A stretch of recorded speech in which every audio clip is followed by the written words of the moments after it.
Howdy, folks. Shake from Lone Star State, the one and only Texas Fire here, welcoming you to the king of the retro video games, Casey Israel Gaming and Wrestling YouTube channel. You know, there's three things I know about Casey Israel. The dude's got every video game ever made. He's got them all. Belt collector. The dude's got a wall full. And three, apparently this one's very troubling, and I hope it ain't true, but I heard that he sticks video games up his butt. God, Casey, I hope that ain't real, but either way, enjoy the review.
What's up, guys? My name's Casey Israel. Today, I got a special guest. Hasn't been around for the longest time, and he's my legend attacker back a few years ago, but I can't prove it. We got Jman from KC. How's it going, my friend?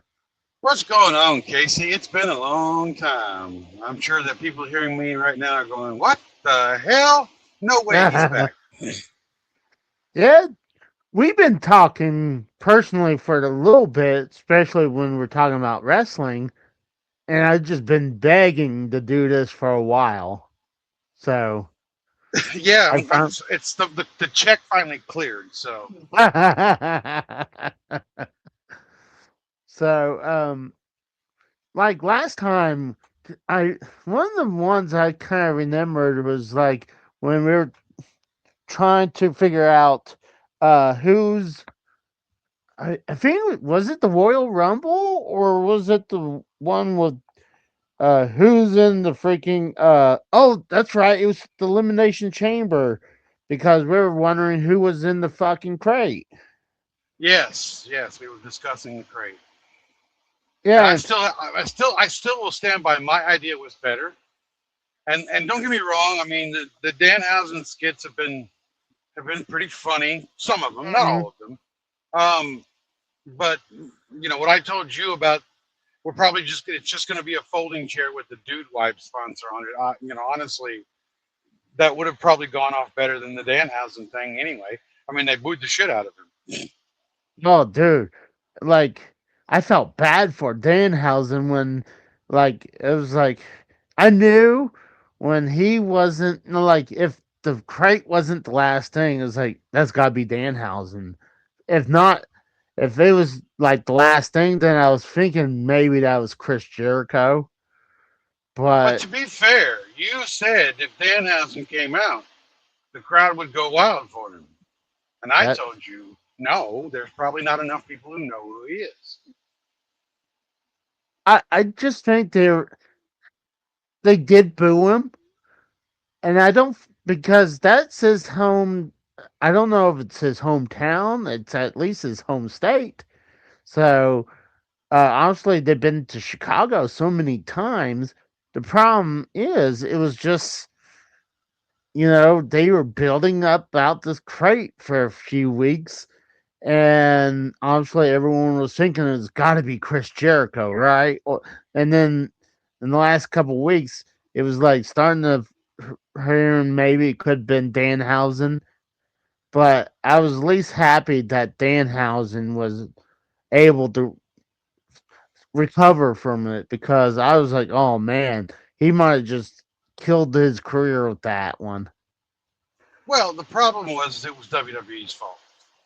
As Oh, I stated definitely. with you then, the the fact that most of the fans expected it to be Jericho or a big name like Jericho, Mm, that when you get a guy named Danhausen who maybe 40 to 50% of the crowd knows who that is, yeah. yeah, you're shitting the bed right off the bat. So the expectation was so high, and we knew, I mean, everybody knew going in, we were all going to be disappointed because we were Mm-hmm. all pretty sure it was not going to be Jericho. And of course, you have some stupid fans out there, and yeah, some, I don't know if anybody, listening to this would think they're stupid, but they probably were like, well, it's going to be Dean Ambrose or it's going to be Edge. Like, y'all are fucking stupid because they're under contract for a long period of Yeah. time. That was never going to happen. Well, I mean, one of the hints, one of the biggest clues on the same day, Danhausen was taken off the AEW roster page. So, and But when again, I you're saw the, talking about an even smaller percentage of people who would have noticed that. yeah, So but again, you're not like I said, I told you that the reaction was not going to go as what you thought it would be. Yes, you knew yeah, who it was. I had heard of him. I had mm, done some research on him before he appeared. But yeah, still, but anyway, we that's where we got started on this was starting with wrestling, talking about the yeah, chamber. I thought I would kind of take people back because for anybody who remembers me, we talked politics, we talked breaking news stories, mm, we even talked murder mysteries with Drew, which you know none of that shit even exists anymore. It's all been archived somewhere, yep, probably in the National Monument or something, right? We don't know, but I do actually have a strong wrestling history. And I told you this earlier, but I told you I would go ahead and repeat it on this show. mm, When I saw, with obviously with my parents and my brothers, we were at Rocky 3's opening weekend in the movie theaters. When Thunderlips appeared on the screen, my brothers and I, we all knew that was Hulk Hogan. Now, he wasn't Hulkamania Hulk Hogan no, yet, because he actually got fired from Vince McMahon mm, Sr. to do that when he went to go do that movie. yep, But we knew who he was. That's how long my wrestling goes back. That was 1982. So we're talking 2.5, 3 years before the first ever WrestleMania happened, and a mm, decade or more before the Monday Night Wars. yeah, In fact, during the Monday Night Wars, which what we're talking about, September '95 to March 2001, right? That's yeah, basically the Monday Night Wars. I turned 20 in December of '95. So I was in my 20s for the best part of the Monday Night Wars. We weren't okay. Remember when Nitro had the Nitro parties? They were talking about send us your yeah, Nitro party video. So yeah, me, my brother, and like 3 or 4 of our friends, all guys, we would sit around. We would watch Nitro live while Raw was being recorded, and then once Nitro was over, we'd go grab the tape from mm, the VCR of the other TV, pop it in, we'd watch Raw. So we were watching both shows. But when they started talking about these Nitro parties, we're like, we could never send a video in because the whole time we're watching, we're over here analyzing this shit. We're writing it, if you will. We're basically our own writer's room because we're like, all yeah, right, well, this is going to happen. So and so is going to come out from the back, and it's going to cause this DQ, or it's going to cause some kind of fuck in it, whatever. We were just breaking the whole show down as it was happening. mm, And I can still do that. It's funny. People talk about. I've seen this as one of the biggest criticisms for Triple H. He's predictable. You've heard this, right? yeah. Not only I heard that, I heard he's safe, and I kind of agree with the safe part. Like there is some predictability, yes, But do you know that But wrestling's always been predictable? It's not. I mean, I'll tell you to you like this. It's like Marvel, right? mm-hmm. When you went to go see Marvel, Avengers Infinity War, and eventually Avengers Endgame, you knew Yeah, that eventually at the end result was the Avengers were gonna get their comeuppance and they were gonna take down Thanos, right? That yeah, was that's the predictable ending, correct? yeah. The, what it is the same with wrestling. It's a predictable thing. It's how we get there. And the two I mean, movies is how we got there, right? You didn't know mm, when it came down to the Infinity War, which was the better of the two movies. I would agree with.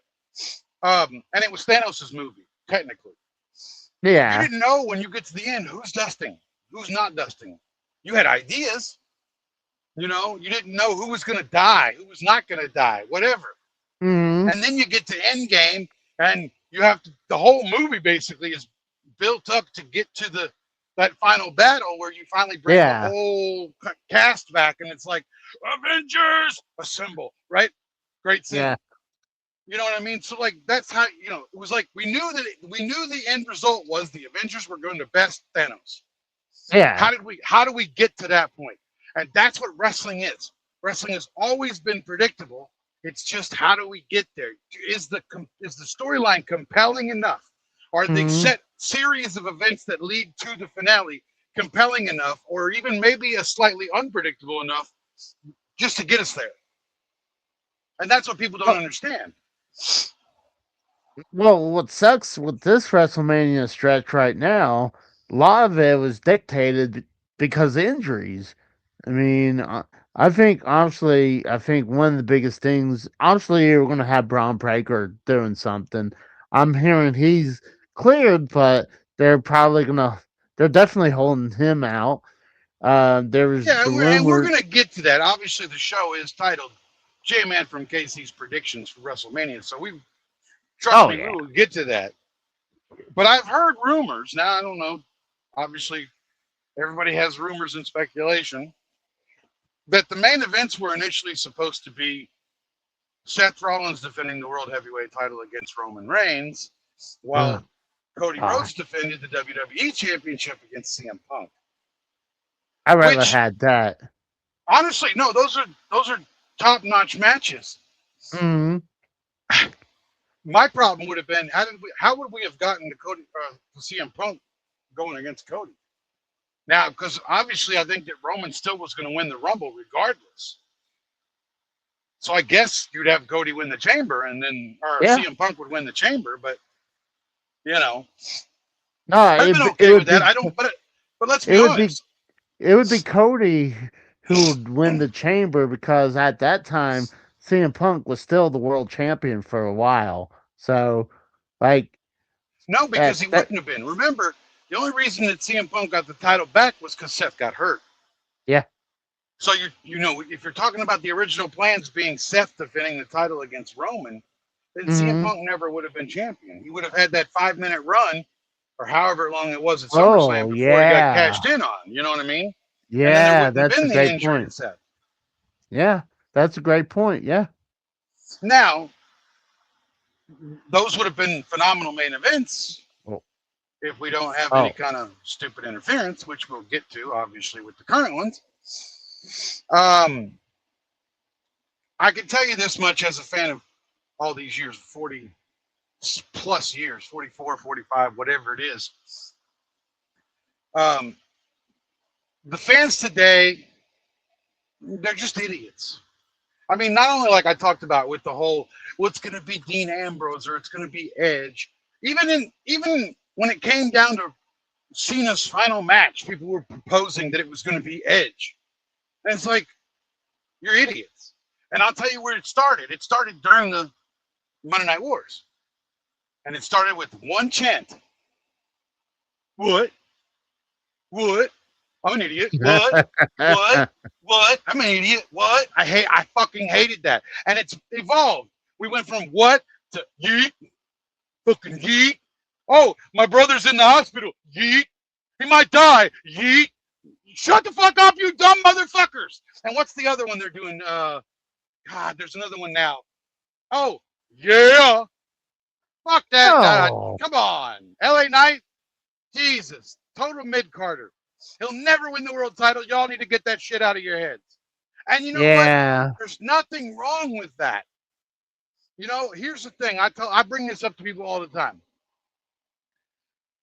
Roddy Piper, Scott Hall, right?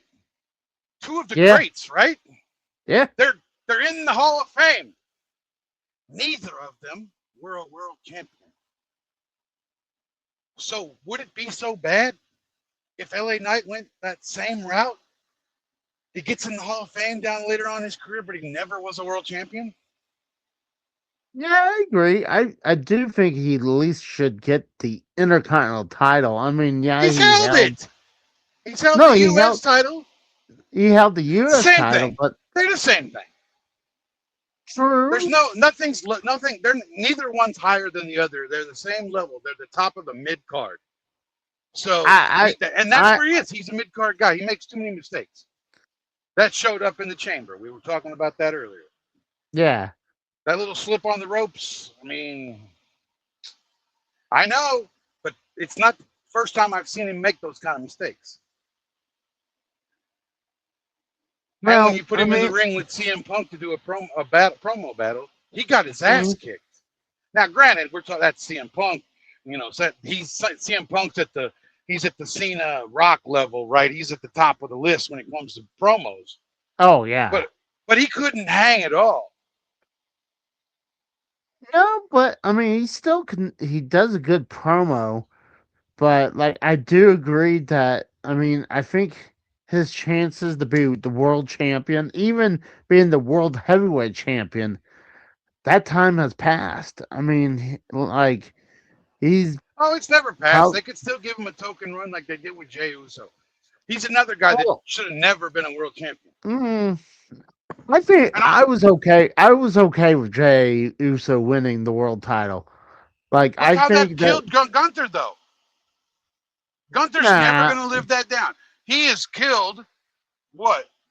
Goldberg, Cena, and AJ Styles' careers, right? The career yeah, killer, Gunther. yeah. All this happened after he tapped out to Jey Uso in his fucking sleeper hold, which nobody taps out to. Well, And so I now, no mean, matter what he did with all these careers, every time he yeah. comes out, where does the super crowd go? You tapped out. You tapped out. So that's where the mistake was made. Well, If you were going he to take the tapped title out. off of Gunther, it should have been in some kind of a multi-man match where he didn't take the pinfall or submission or whatever in the loss. Well, it shouldn't be at least him not tapping out. Like, it should have been like a long match, and then at the very end, maybe Jay rolled him up finally. You know, he got lucky from a roll up pin. No, I don't want. Like, No, if you had the idea that you were going to make him into this career, did I he lose didn't you? at the time. Oh, there we You were go. going to put him. Sorry, somebody called me. If you had this idea that you were going to make him into the career killer, and maybe you didn't at the time, I don't know, you couldn't have him lose. You know, remember, if you go back to Yeah, 31, the main event was Brock Lesnar versus Roman Reigns. yeah, That was the cash in by Seth Rollins. That was the first cash in by Kevin. And what happened? yeah. Who did Seth Rollins pin in that match? Do Was you it remember? Roman? Was it Yes. Roman? Yes. Brock did not lose. And at the time, Brock couldn't lose because he was the one who took the streak away. If you go back and look from the time he took the streak away at 30, he Yeah. never, his first loss was that bullshit 2-minute fucking match against 90-year-old fucking Goldberg. Well, I mean, Remember? well, also there were like rumors of Lesnar probably leaving the WWE again to go back to UFC. So there was, but they also they didn't want Roman. They felt like the fans didn't want Roman to win the world belt, so at least they had Seth Rollins with Right. the It's easy to see that because Yeah. real fans can look at Roman and go, "Yeah, he sucks." These today stupid fans are going, "We want Roman. We rule. You're number one. You're a tribal chief. We acknowledge you." Sorry, you know when you if you rank these wrestlers 1 to 10 on wrestling style, on wrestling ability and promo, he's below 5 on both of those categories. He's not even average. You see, when he was a face, like obviously Vince didn't want him to like be bad, but as of being a heel, he could be just like ruthless. Like even Yeah, but right now, like when the bloodline dissolved and where he kind of was face, but he really didn't change at all. Like he literally did nothing when he lost the belt to Cody, and then all the bloodline dissolved to where he turned face, then turned back to heel right now. He did nothing different. He was a heel all the way through. And ever since that, I think his promo skills went way up, but it was because he was allowed to speak his mind a little bit more instead of like, well, I gotta be PC, I think how the you're way. I think you're mistaken the fact that a lot of the time he was the tribal chief. He had Oh somebody in yeah, his ear who could tell him how to cook a promo. oh yeah. Probably you had Paul Heyman having But help him with that. but look at the build to WrestleMania this year. Who's won the promo battles? It hasn't even been close. And again, I know CM Punk is what you'd put at the 9-10 category when it comes to 10 out of, when it comes to the top, 1 through 10 for promo battles. I get that. Yeah. But he still has not done well in these promo battles. Hell, he finally had to admit it the other night. I'm mad at you I, because you're so good at these promos. I mean, Well, I mean, I don't think he's as bad with his promos. Like I said, I think since he turned heel, he heavily improved. And was it probably he was getting help from Paul Heyman? Yeah, I would agree with that. Because, and I that mean, that helps. I mean, Lesnar was never a promo guy. He still isn't. yeah, that's true. I mean, all Lesnar does, he comes out, dances around like he back like from one leg to the other, and while Heyman's doing all the promo talk, and then promo the skit is over. He barely ever says anything, and sometimes he'll have a nugget of gold where he would say, "Paul, say something stupid," Yeah, like. But after that, like Lesnar was not really known for his promo skills, but there's a couple times when Lesnar did some funny stuff, like when one of my favorite ones when he was making fun of Eddie Guerrero when he's wearing the big, what's it called? The giant hat, Mexican hat. yeah, sombrero. Yeah, sombrero, where he was wearing that, and then when he had the boombox. Uh, You mean the briefcase he never should have had? yeah, so Of all people to get the Money in the Bank briefcase, Lesnar should never have been the guy. This guy could go backstage and go, "Put me in a title fight today," and he could get it. yeah. Even if he hadn't wrestled in months, why would he ever need a briefcase to get into a championship match? This has been my problem when it comes to people like Seth Rollins winning the match not last year. Like, Mhm. I'm sorry, but people who can get championship matches every week just for being who they are should not be the ones getting briefcases. Briefcases should go to people who have never had a shot at a title. In that situation, because I remember he was a late addition to that match. I said then the guy that should have been added to the match should have been um, shit.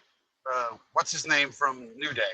Um, Did The only one he? that's never had no, the only one that's never had a title. Um, Oh, Xavier Xavier Woods. Woods. Can you imagine if Xavier Woods wins the title while Kofi No, Kingston's the world champion? The stories you could have told. Will he cash in on his own buddy? Those would have been phenomenal. But no, I we get don't know. Lesnar acting like it's a boombox, and then he comes out and squashes Kofi in what, a minute or less? It was way less than that. I think it was like less than 20 seconds. Okay, you know what I'm saying? But Yeah. could you imagine the storylines you could have built up from Money in the Bank to whenever? With the fact that Woods had the case and Kofi had the belt. Every now and then, Kofi's in a match defending the championship and he's starting to get his ass kicked, and you see Mm, Woods out there, maybe like, should I cash in? Should I not? And maybe he doesn't, and maybe eventually does. I don't know. Maybe he never does. But the point is the storylines you could have built with that. These two best friends, these two tag team partners, one has the belt and one has the briefcase, would have been phenomenal. But no, we give it to a guy that didn't need it. yeah, that's a good point, but then you can turn around and say the same thing about like the Royal Rumble. So it was like, why does he need to win the Royal Rumble if he can just get a title match? I mean, like, Yeah, but I'm just saying this. Like I said, because of the fact they were partners, the mm, storyline alone would have made that phenomenal. I mean, if you see look, the thing. look how decent the storylines were between Nia Jax and Tiffany Stratton when she had the briefcase and Nia was the champion. Yeah, that was okay. Yeah. It was all right. It would have been better with Kofi and Woods. I'm just saying. See, the thing is, I never see Woods as a solo star. I think the reason is, remember when he won the King of the Ring crown and everything? He cut like he didn't really do anything with it. Like it like almost disappeared after like very short time. It was Well, a like, lot of that though has to do with booking. It's the same with well, what people look at Jade's run as champion currently. She's had one mm, title defense in 150 days or whatever it is, 140 days. I don't know. Ridiculous. That's on mm, booking. That's on Triple H. That's on whoever's booking SmackDown. You can't have somebody with a title have one title defense in over 100 days. That's especially since people like you and I who grew up on the 30-day rule, got to defend that title mm. every 30 days, right? That was the rule, and they only I use that rule when whatever. well, if it's how many days it's been 150 days, then it's been 5 times over now. You Well, know? she did defend it once, right at 100 and I don't know, 105, 106 days. It was Yeah. where she had her only title defense. That's So, stupid. That's bad so booking. yeah, yeah, it's definitely bad booking. I mean, I hadn't really been watching SmackDown because it's like I keep hearing bad things about it, and like after watching Monday Night Raw, and it's not the greatest show. I'm like, ugh, do I really want to jump through hoops to watch SmackDown, especially a 3 hour SmackDown? No, see what I Like, do is I watch all the highlights for SmackDown, and then I go listen to JD and hear anything maybe that I might have missed on just watching the yeah. highlights, because I'm home, and I've got satellite, so obviously I could watch it live. But Mm, I'm too busy at home to watch TV. I don't watch TV when I'm at home. I do that shit on the road. So that's having Monday night be on Netflix. I can watch that shit while I'm running down the road. Technically listen to mm, it, obviously, I'm not watching it. But or if I'm stopped for the night, then I can watch it. yeah. But usually when I do that, I wait till like 45 minutes in before I turn it on, so then I can skip through the commercials. Because I was told if you buy the premiere version of Netflix, you wouldn't get commercials yet. That's all I fucking get. Well, I don't know. Like, I don't have the premiere one. I think you get less commercials and more backstage stuff, I but can you tell still you get. that I get commercials. I don't get, you know. I don't. If you know, part of me wishes I would have gotten the whole VPN thing and just stayed with Mm, Netflix because obviously then I mm. would have everything on there. But I don't know. I'm a glutton for punishment. I keep paying the money. Yeah, like I'm actually see. The thing is, when I'm doing the shows, like when I'm watching the WWE pay per views, like I run it through an VPN, and I used to like to watch it on Peacock. I mean, obviously before that the WWE Network, but like I like to watch it on the big screen, to react on it. Now it's like either I have to watch it on my cell phone because I had the VPN on that, but you can't do a VPN on the PlayStation 5. And it was Yeah. like now I'm like, instead of going through hoops, I'm thinking just like screw it and just do it so I don't have to go through those hoops anymore. Right. So, but like I do agree that like I like to wait a few minutes before to turn on Raw because like oh I see a match that I couldn't care less, so I'm gonna fast forward through it. But like, and it's usually probably the women's match Well, or a obviously, tag. like I said, if I'm driving, it's just Mm, background filler. So yeah. it's on. Even the commercials are run. I don't care. If I'm stopped for the night before I ever started up, which is Mm, more times than not, um, I'll have it on, but I'll skip the commercials. I don't skip matches, and even because especially today, day and age, most mm. of the time the female matches are better than the male matches. So to say, oh, I would skip a female match, no. I mean, I'm just saying a lot of times, like I don't know, like there's certain female wrestlers I like to watch, and because either I think they're hot or they're to me I think they're good. If it's like Nia Jax versus Tamina, I'm like, oh my god. Even though we hadn't seen Tamina in like years, but like I'm gonna skip that match because like Sure, I never like watching the Nia match anyway because I'm not, every time she does that annihilator thing, I'm afraid she's gonna break their sternums and they'll never be able to wrestle again. I To gotta give me, her to me, credit. she doesn't look like the discrepancies between her and all the other females just is too Hmm. far. Like I know there's been fat men in wrestling, and you see them wrestle against some smaller guys, but more Yeah. times than not, the discrepancy between a big man and the men is not that different like it is from a big woman and the girls. Yeah. So it just doesn't work for me.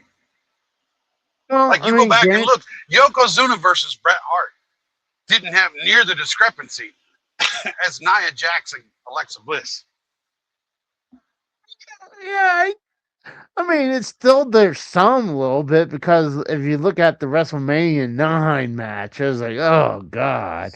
And I actually like WrestleMania 9, but that was like, oh god. Like, Well, the only reason we WrestleMania 9 sucked was the ending, which I've told people all the time. You can't judge a pay per view by how it ends, which is today's fans. yeah. If the pay per view ends shitty, it doesn't matter what happened the whole before that. Mm, It's just a shitty pay per view. I've got a friend that way. He's older than I am, and him and I both grew up watching wrestling, but he took years off. He'd been off for more than a decade. I convinced him to get back into it 23, and he's been watching it pretty religiously since 23.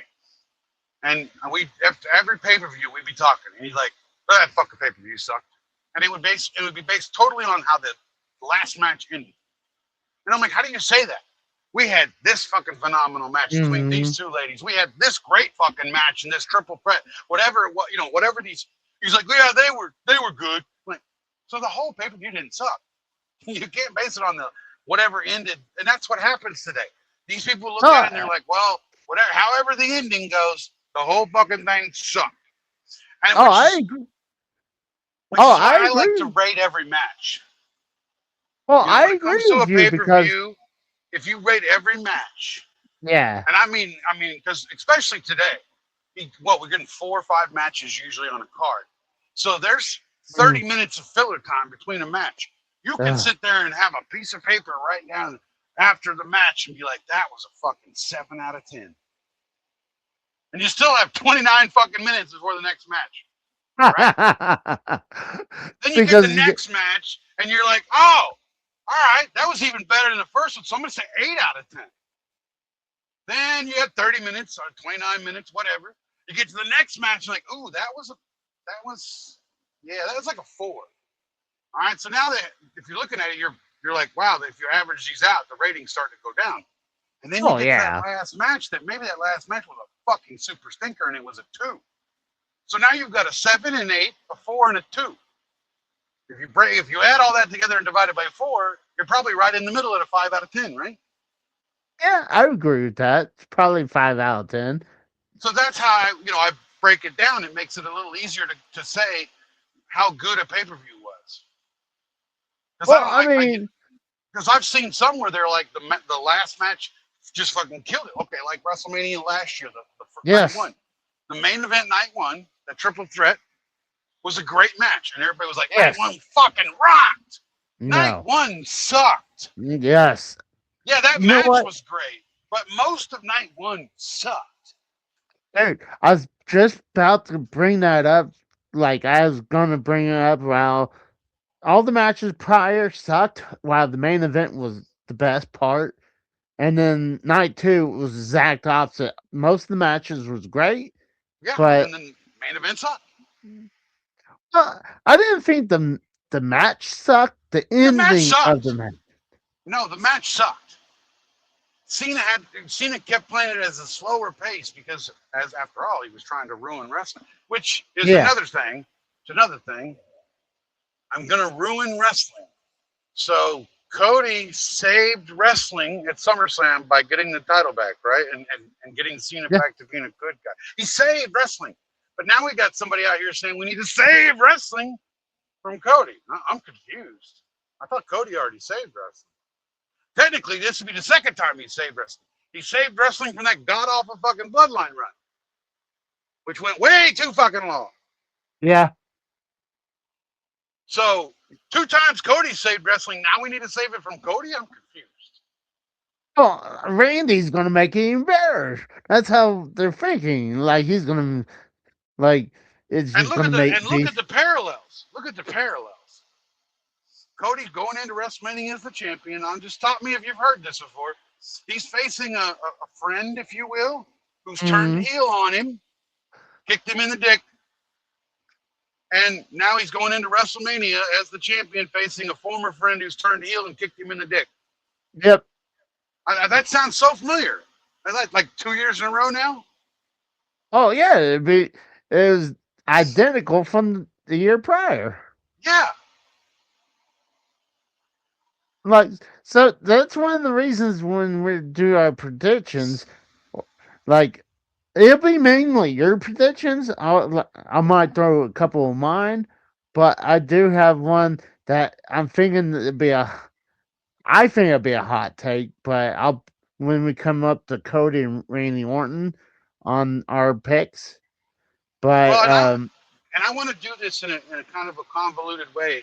I'd like to break first off. When we go one by one, I want to go through. I want to tell you yeah, who I think is going to win by WWE's standards, who I would want to win, and then I'm going to give like a holy shit moment. Like, what if if this match went this direction? You know what I mean? So I'd like to yeah. give those 3 different examples for each match, so that way you can look at it later and be like, okay. And especially if some of those holy shits come through, that would really be cool. Well, So we've gone almost 40 minutes. We've made them wait long enough. Everybody's got a good idea on my knowledge of wrestling. Let's go ahead and get into the night one card. I got it right here, and to me, I think it's obvious that night one is going to be the worst night for this year. Oh yeah, more than But likely. That's how it seems to be the last several years. yeah, I think they put the worst matches on night one, and then force you to pay up for night two. Well, it also comes down to it's business. You have Yeah. two nights. You have two-night WrestleMania. Which night do you want the fans to leave home happy Well, night two because it's the last one. with? Correct. So you want to put your worst card on the first night and then have the best card on the second night, which I don't agree with. I would rather see them mix and match them. Have a bad match, a good Exactly. match, bad match, good whatever. You know what I mean? Oh, I just Because then remember. people can go, holy shit! That from top to bottom, both nights were really good. I think Because last year, before we start doing this, I think last year it was like night one was, I believe it was all stipulation matches, and while night two was all just regular matches or championship matches. It was like either it was a street fight or it was just something. And like I think there was two matches that they word differently. Like you got one street match and then you have no holds barred match or which is the something same like fucking that. thing. Yeah. Just give it a different name. I love that. Falls count And the anywhere, no holds barred, street fight. extreme, They're all extreme the fucking rules, same match. extreme rules. Extreme rules, yeah. It doesn't matter what you're gonna call it. If basically the only way the match ends is in a pinfall or submission with no Yeah, DQ, then it's the same match. You're just giving it a different name. exactly. But But all right, let's go on with give me number one match on the card, night one. according to Wikipedia, night one starts with Division with Logan Paul and Austin Theory with I Show Speed against the Usos and LA Knight. All right, now this is also going to be simulcasted live on ESPN2. I These believe first two so. matches are. The first two matches are. Okay. So this one actually I think could go in. I think I'm going to be correct on all the way around on this one. And I'm going to say I think the WWE is going to have LA Knight and the Usos win because there's the Yes. title on the line. I would Mm, also pick them to win. And I believe that they're going to win because I Show Speed is going to turn on the Vision. I agree. I mean, well, he's been trying to say that he's a fan of Usos and LA Knight. He didn't want join the Vision until they kind of got ousted from the Usos and LA Knight. So And I'm going to also preface by saying that after this, I don't ever want to see I Show Speed again. I agree. I mean, I don't think he's as bad as I thought he was, but I'm getting sick of seeing all these YouTubers showing up. Like I Show Speed, was it KSI or KSI, whatever? Kai Cenat, fucking, and Logan Paul. Yeah. At least Yeah, no. hold on. At least Logan Paul and like the guy's signed. All right, and he's actually showing up more often. I'm He's like, actually a all good right, performer, and that's because yeah, he was trained by the GOAT. yeah. In my opinion, the GOAT. That'd be Shawn Michaels.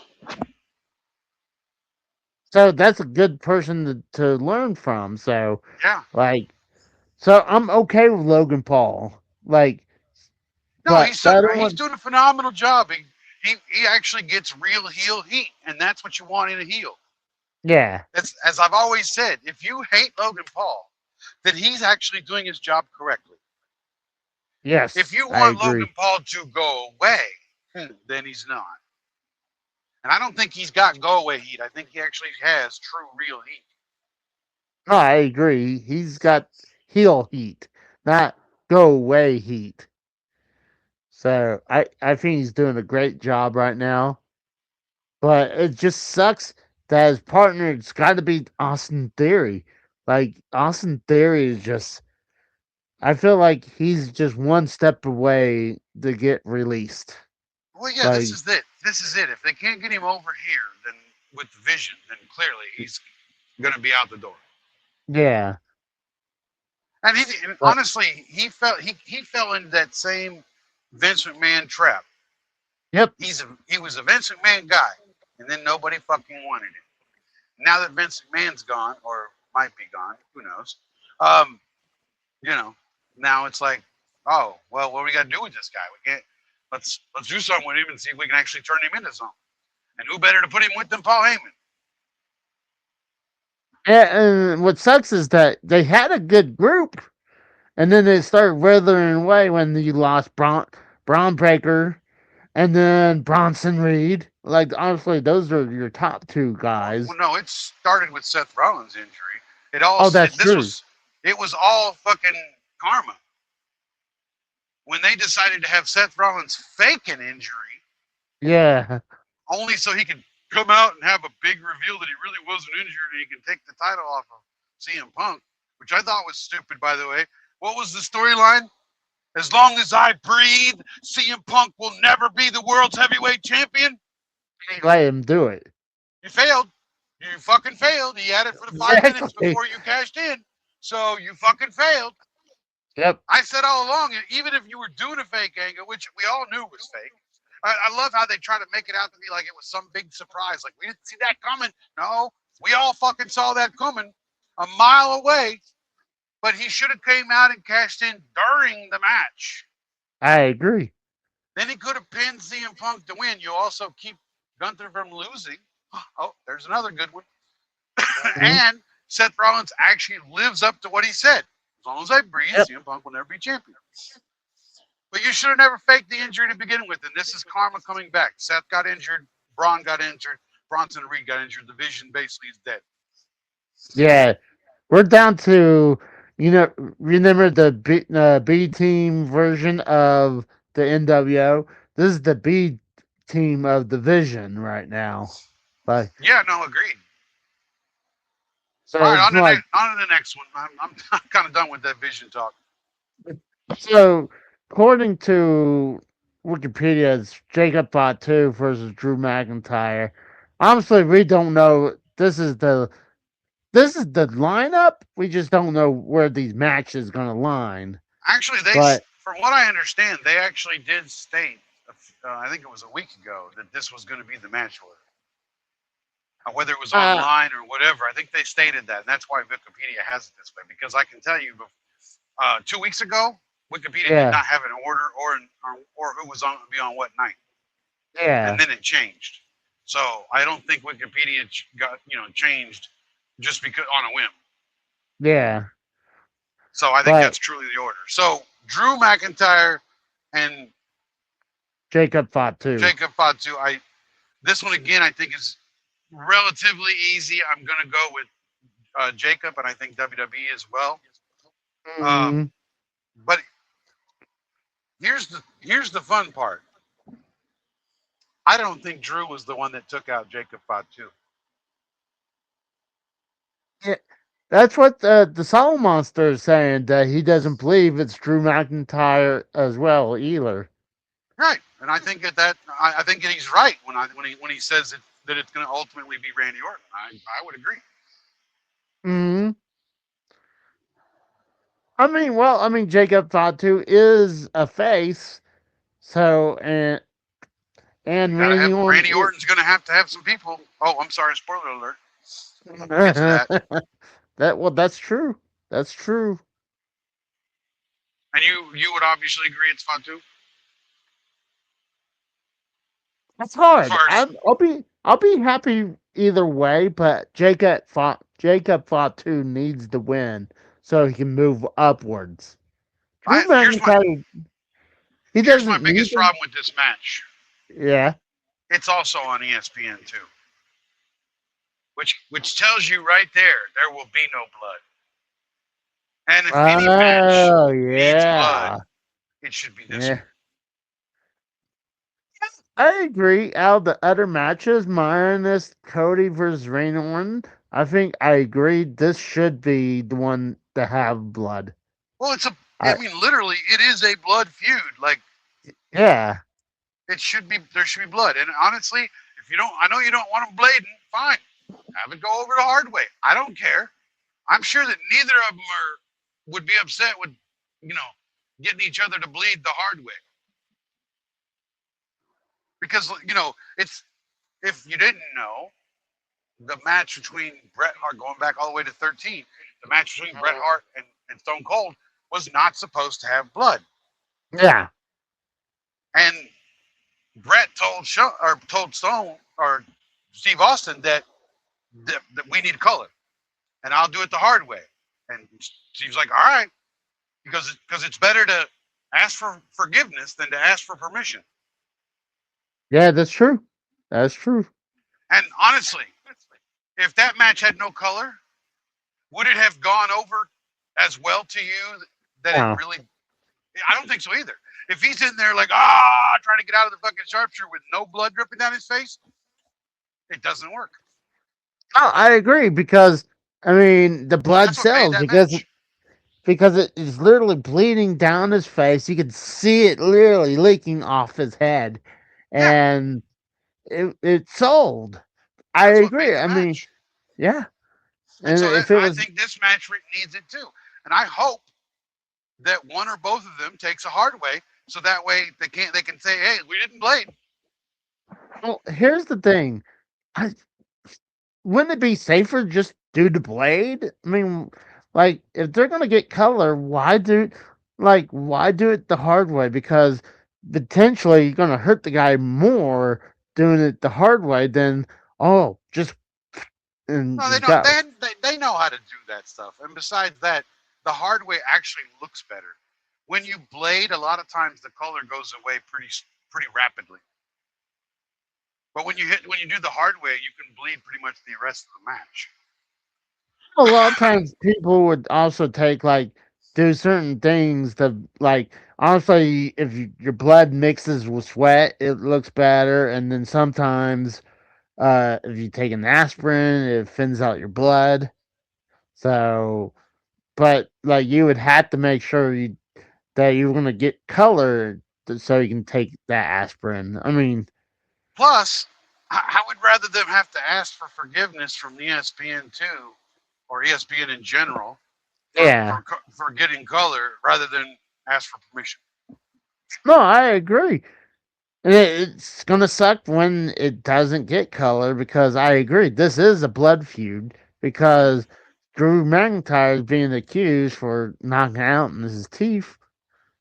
So and Drew keeps saying that it's not him. Right. So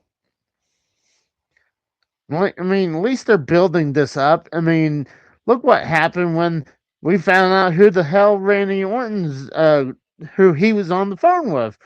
Like, I Yeah, mean, we'll get there. yeah, Let's but move on to the next match. so we got Stephanie Valkyr versus Liv Morgan for the women's world championship.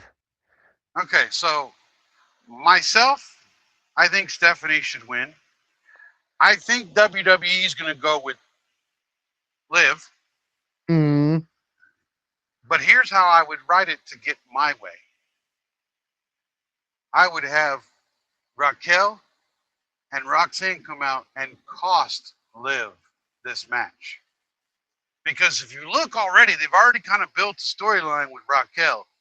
Liv's the one that eliminated her from the Royal Rumble, and Liv kind of cost her against Stephanie in a one-on-one match for the world title.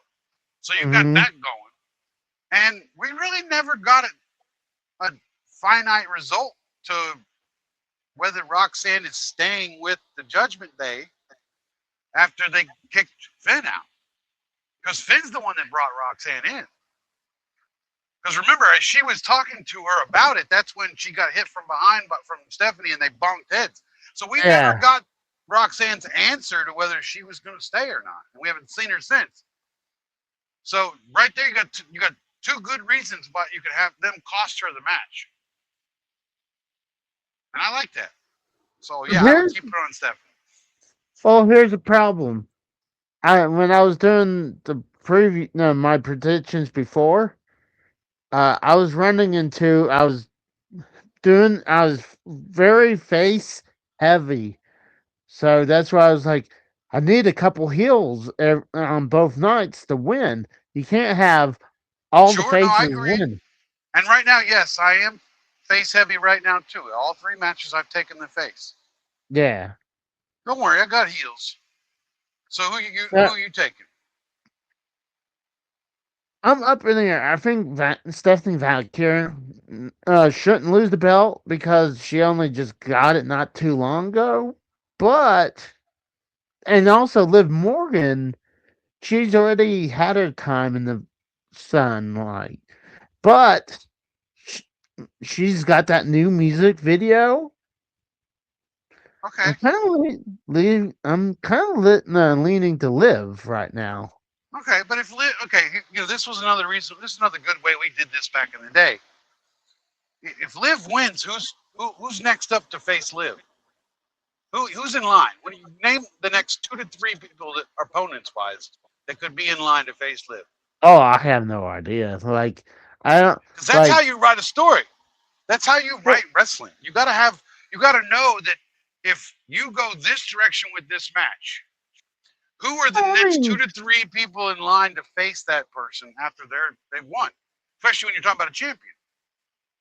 I mean, honestly, if you don't do heel versus heel, you can do face versus face, but Yeah, you that's don't want. something that they should have did last year. John Cena should have stayed face, in my opinion.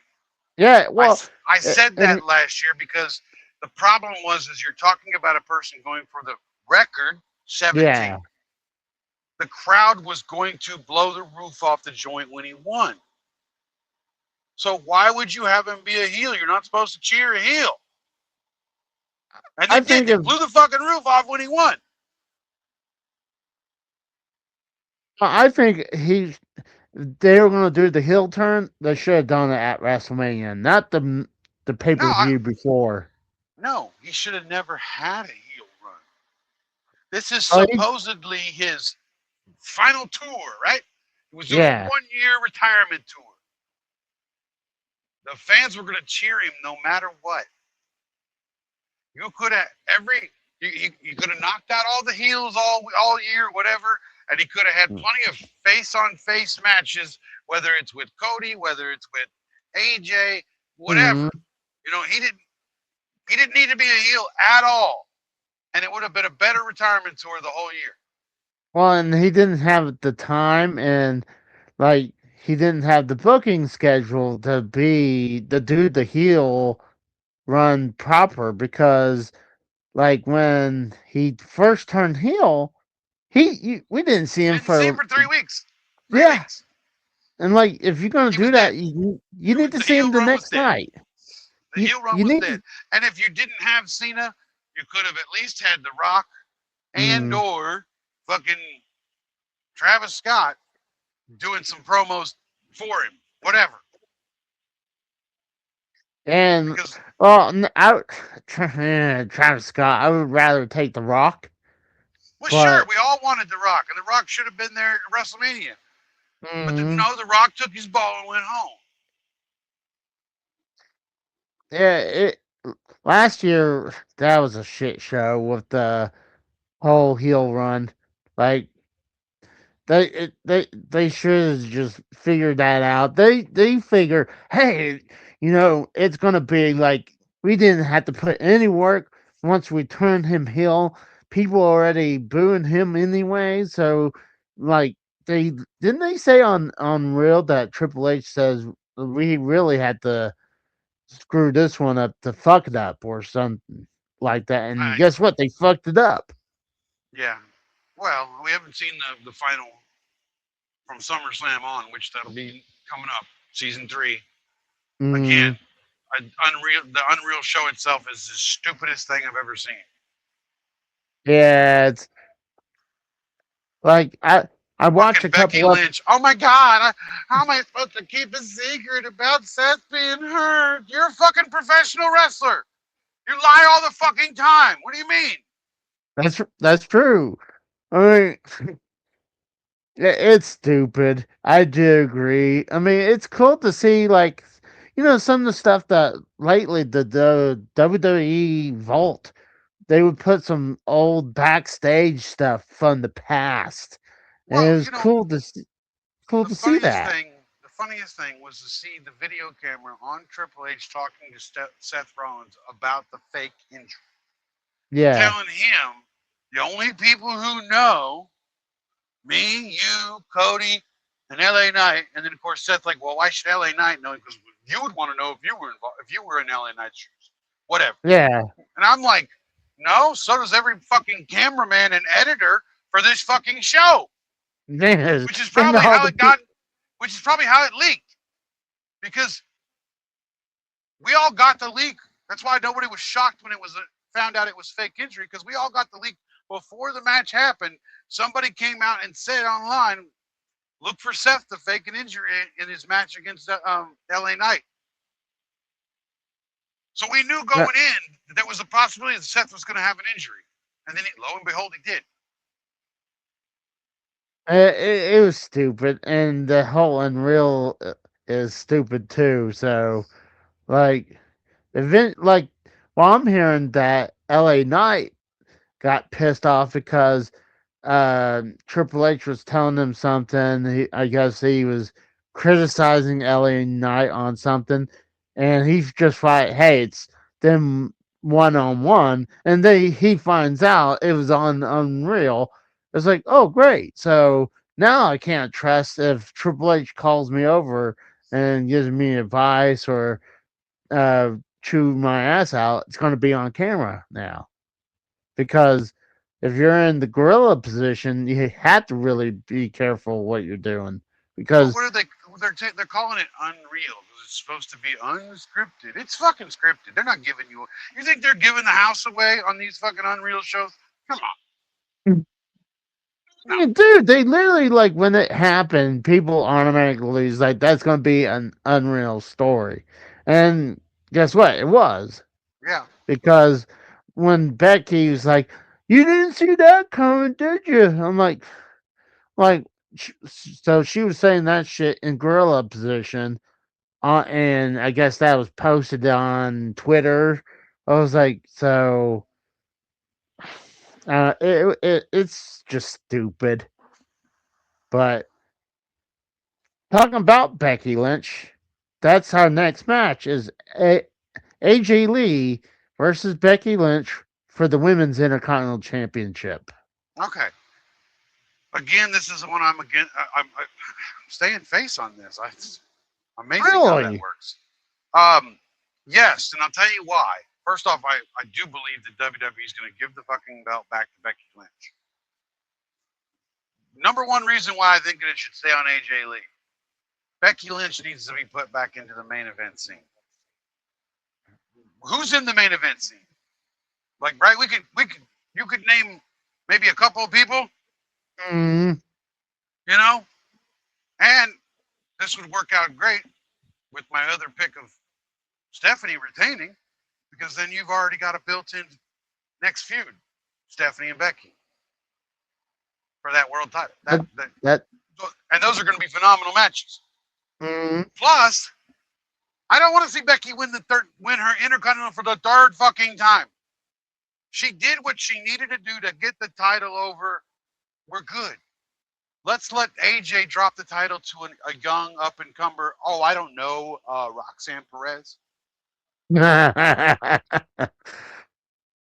I can see what you're talking about.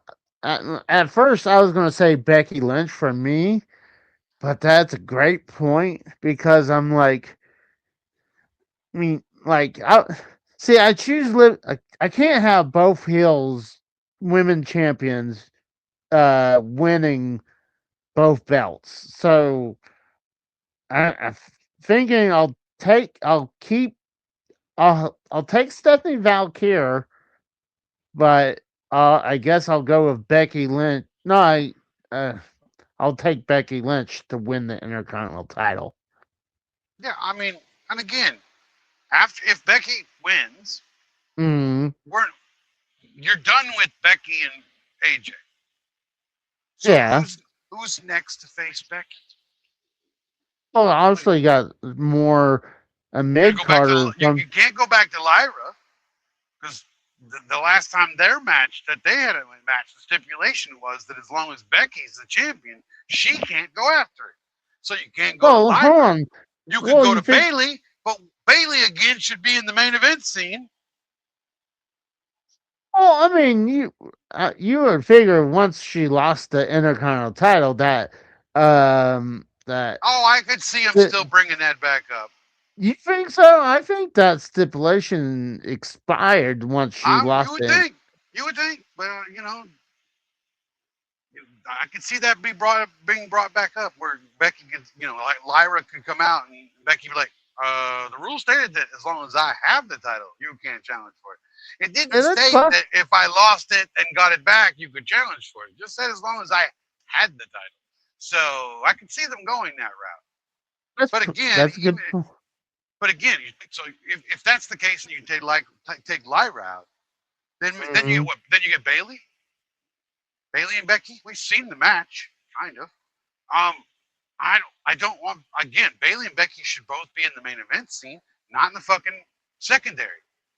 We've got plenty of women that could be in that secondary market.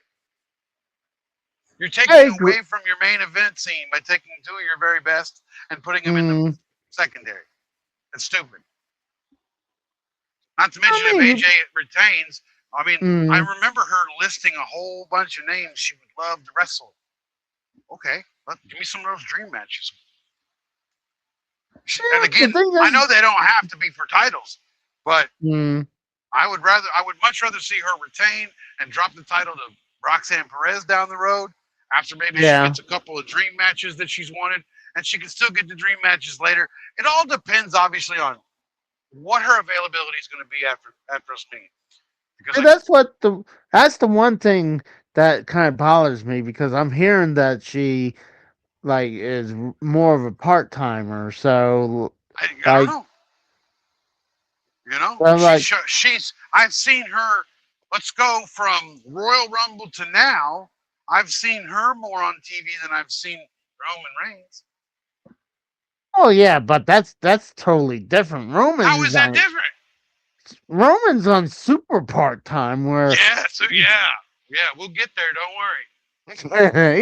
he's like, yeah, part timer, and then you got like super part timer, like people like comes in like once every one blue moon, and that's Yeah, Roman right there. yeah. Most people get Roman, one comeback for like every 3 or 4 years. This guy gets one comeback like every 3 or 4 months, yeah.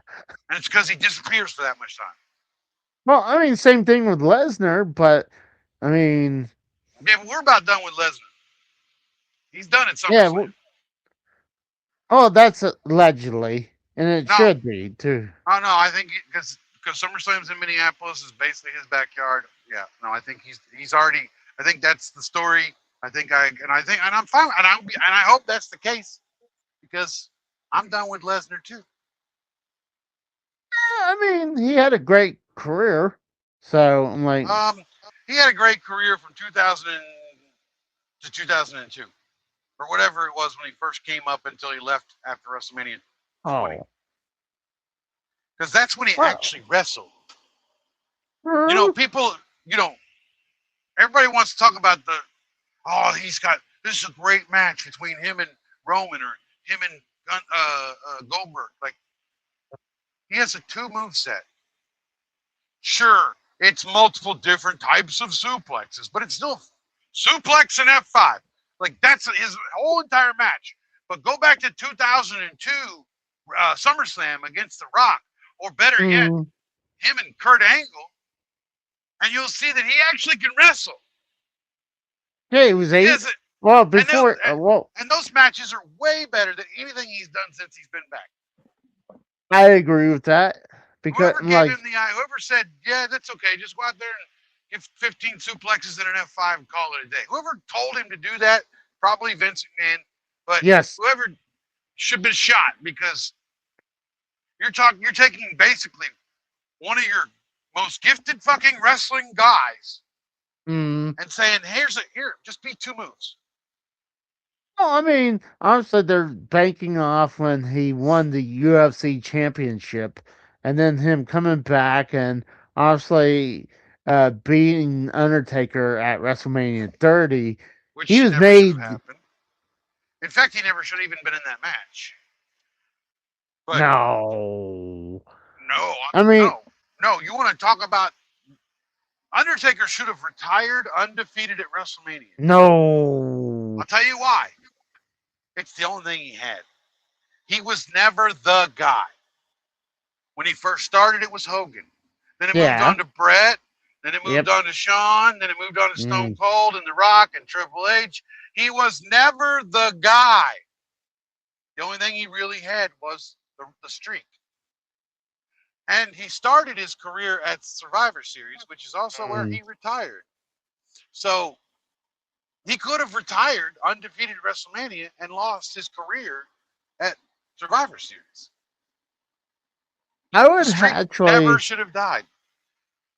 I think it should have died, but I think at WrestleMania 30 when he lost to Brock Lesnar, that should have been his final match because he really didn't have any good matches after. Even though his WrestleMania Whoa, 30 match wasn't good at 31 was all. pretty decent I mean, against to me, I think against Bray his Wyatt. last, That was a pretty good match. it I mean, was and I alright. don't, and I don't, and you, and this, even the Hell in a Cell at 32 wasn't horrible with Shane. True, true. But I think the last really great one was WrestleMania 29 when he went against CM Punk. But I might But be see, biased because but I see, was I would have there. ended it before that even. I would have had at the end of an era, which is what they called it, right? Yeah. Undertaker, Triple H with Shawn Michaels as the referee in the Hell in a Cell. I would have had that be the final match at WrestleMania. And Mm-hmm. then I would have brought him back Survivor Series that year to put his career on the line and somebody take him out and be done. So he would have finished at 20-0, and that's it. There wouldn't have been a CM Punk match. There wouldn't have been a Brock Lesnar match. There certainly wouldn't have been that shitty ass Roman Reigns match. Ugh. We could have ended it at the. In fact, I told Drew this. Once he wins against Triple H, Mm-hmm. you could have had him as he goes down to do his, where he gets on one knee and sticks the tongue out. He could have just fell over, and they could It have filled the died. room, filled the ring with smoke, and then all of a sudden, when the smoke disappeared, he was gone. He didn't lose, but he was 20-0, and it was like that was the number. I still really love to see because like I said, maybe I'm a little biased because I was at that WrestleMania when he fought CM Punk, but I still thinking minus that, I think that was like the best match of that night was CM Punk and Undertaker. Oh, I'm not But denying that. You look at that stretch of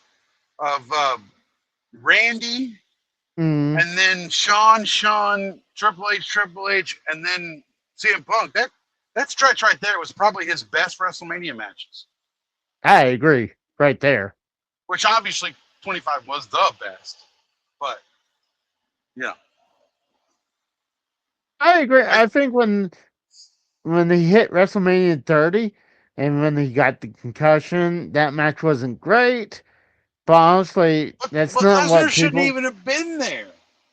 If you were going to take the streak away, it needed to go to an up and comer, somebody who That's could not. carry that mantle into the future, not somebody who was going to be around once every 6 months, once every 5 months, whatever the hell Lesnar was at that time. Mm, And yeah, 30 was 12 years ago now. yeah.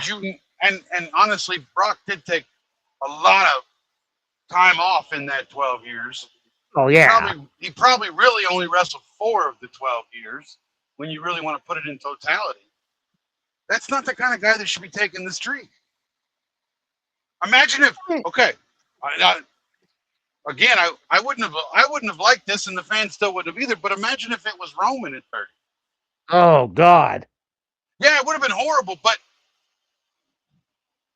Roman, up until the end of the bloodline, was almost there on a regular basis, right? He was Yeah, an up that's and true. coming guy. He Yeah. was put on a pedestal. Mm, Would have been so wrong. Again, I don't think the streak ever should have ended, but that would have made more sense than what they did. that's a good point. I can see that because I mean, yeah, it's kind of like how people were saying that Cena said that he had to get destroyed by Brock Lesnar to build up Brock Lesnar. Like, hold on, Lesnar doesn't need to be built up. He's the Nope. main man. Yeah, Like he was he already does. made. He was already a Yeah, Hall of Famer by that point. yeah. So he didn't need to be built where he squashed Cena. So it's not like that's just something stupid Cena said. But like, no, I see your point, and yeah, Roman, like, I don't know. I think at 30, I think Roman was still kind of like that at that time. I think it was between WrestleMania 30 and 31 is when the heat for Roman started Well, to I still think he would have happen. been booed if he'd have taken out Undertaker and Streak. No, I I think think I honestly believe that whoever did take the streak was getting booed. I don't think it mattered, and that's because, like I said, I don't. I think more people felt like me that he never should have lost the streak. I I said, like I said, I think he should have lost the streak, but I think that should have been his retirement match if he did. And it looked like it for a second that's how they were going to do it because at WrestleMania 30, when he lost, you saw the guys at the table stand up and start clapping because I mean, hey, they were honoring the Undertaker. Like, hey, maybe this is it. And then that one year when Undertaker, I think this was when he lost to Roman, when he put down the hat and the gloves. I'm like, oh, I guess this is the final time we see Undertaker. And then, oh, guess what? He's back the next year because of like, oh, that apparently that doesn't mean he's retired. Like they swerved Right. us. Which is why I think AJ didn't do it after he lost his match. He waited until later Yeah. to do it. And honestly, I think he did the right decision. The like I mean, I was happy either way if he would have done it, but there was that rumors maybe he's going to AEW or he's probably going to have a run with TNA. I mean, it's pretty obvious he's staying with WWE now. No, he Even wants to though, go out where he doesn't, because he doesn't want to be a shell of himself. yeah, even though I don't think he's like, I still think he could go out there and still do a good run for at Yeah, but I least think that another. that slip up he had, I don't remember what match it was, but it was one of the tag matches, or maybe it was even a Mm, solo match. But that little slip up on the rope when he was going for the phenomenal forum, I think that basically was like, nope, time to get out. I can't have those happen because that might start happening more and more. Because well, in wrestling, once it goes, mm, it's off the cliff. Like it's not something that gradually happens. It just once you don't do it, you never do I think he's still probably had another 5 years if he wanted to, but like obviously you gotta know when like you don't want to be in your career when you had to be on crutches or walk with a cane or obviously in a wheelchair. So you want to actually have a quality life afterwards. So I mean, I totally understand why he would do that because he wants to spend time with his family and he's made enough money and obviously he's well deserved to be in the Hall of Fame for his whole career. it. Yeah, and and honestly, I think he's going to eventually end up down in NXT helping out Sean. Yeah, I see that. But we did get off on little tangents. Let's get back on track. Next match. So this is a match I couldn't care less. So you got the irresistible force, Nia Jackson, Lash Legend, because to call her them that, but you can't call her the immutable object because Yeah, that would yeah, yeah. sound. Those are too big of words for you. It's I okay. stumbled. The immovable object because that'd be fat shaming her. But again, and they're the champions. I didn't know that they were the tag team champions versus Yeah, Charlotte. they took the title off of Rio, Yeah, they Rhea did, and Io. and that sucks.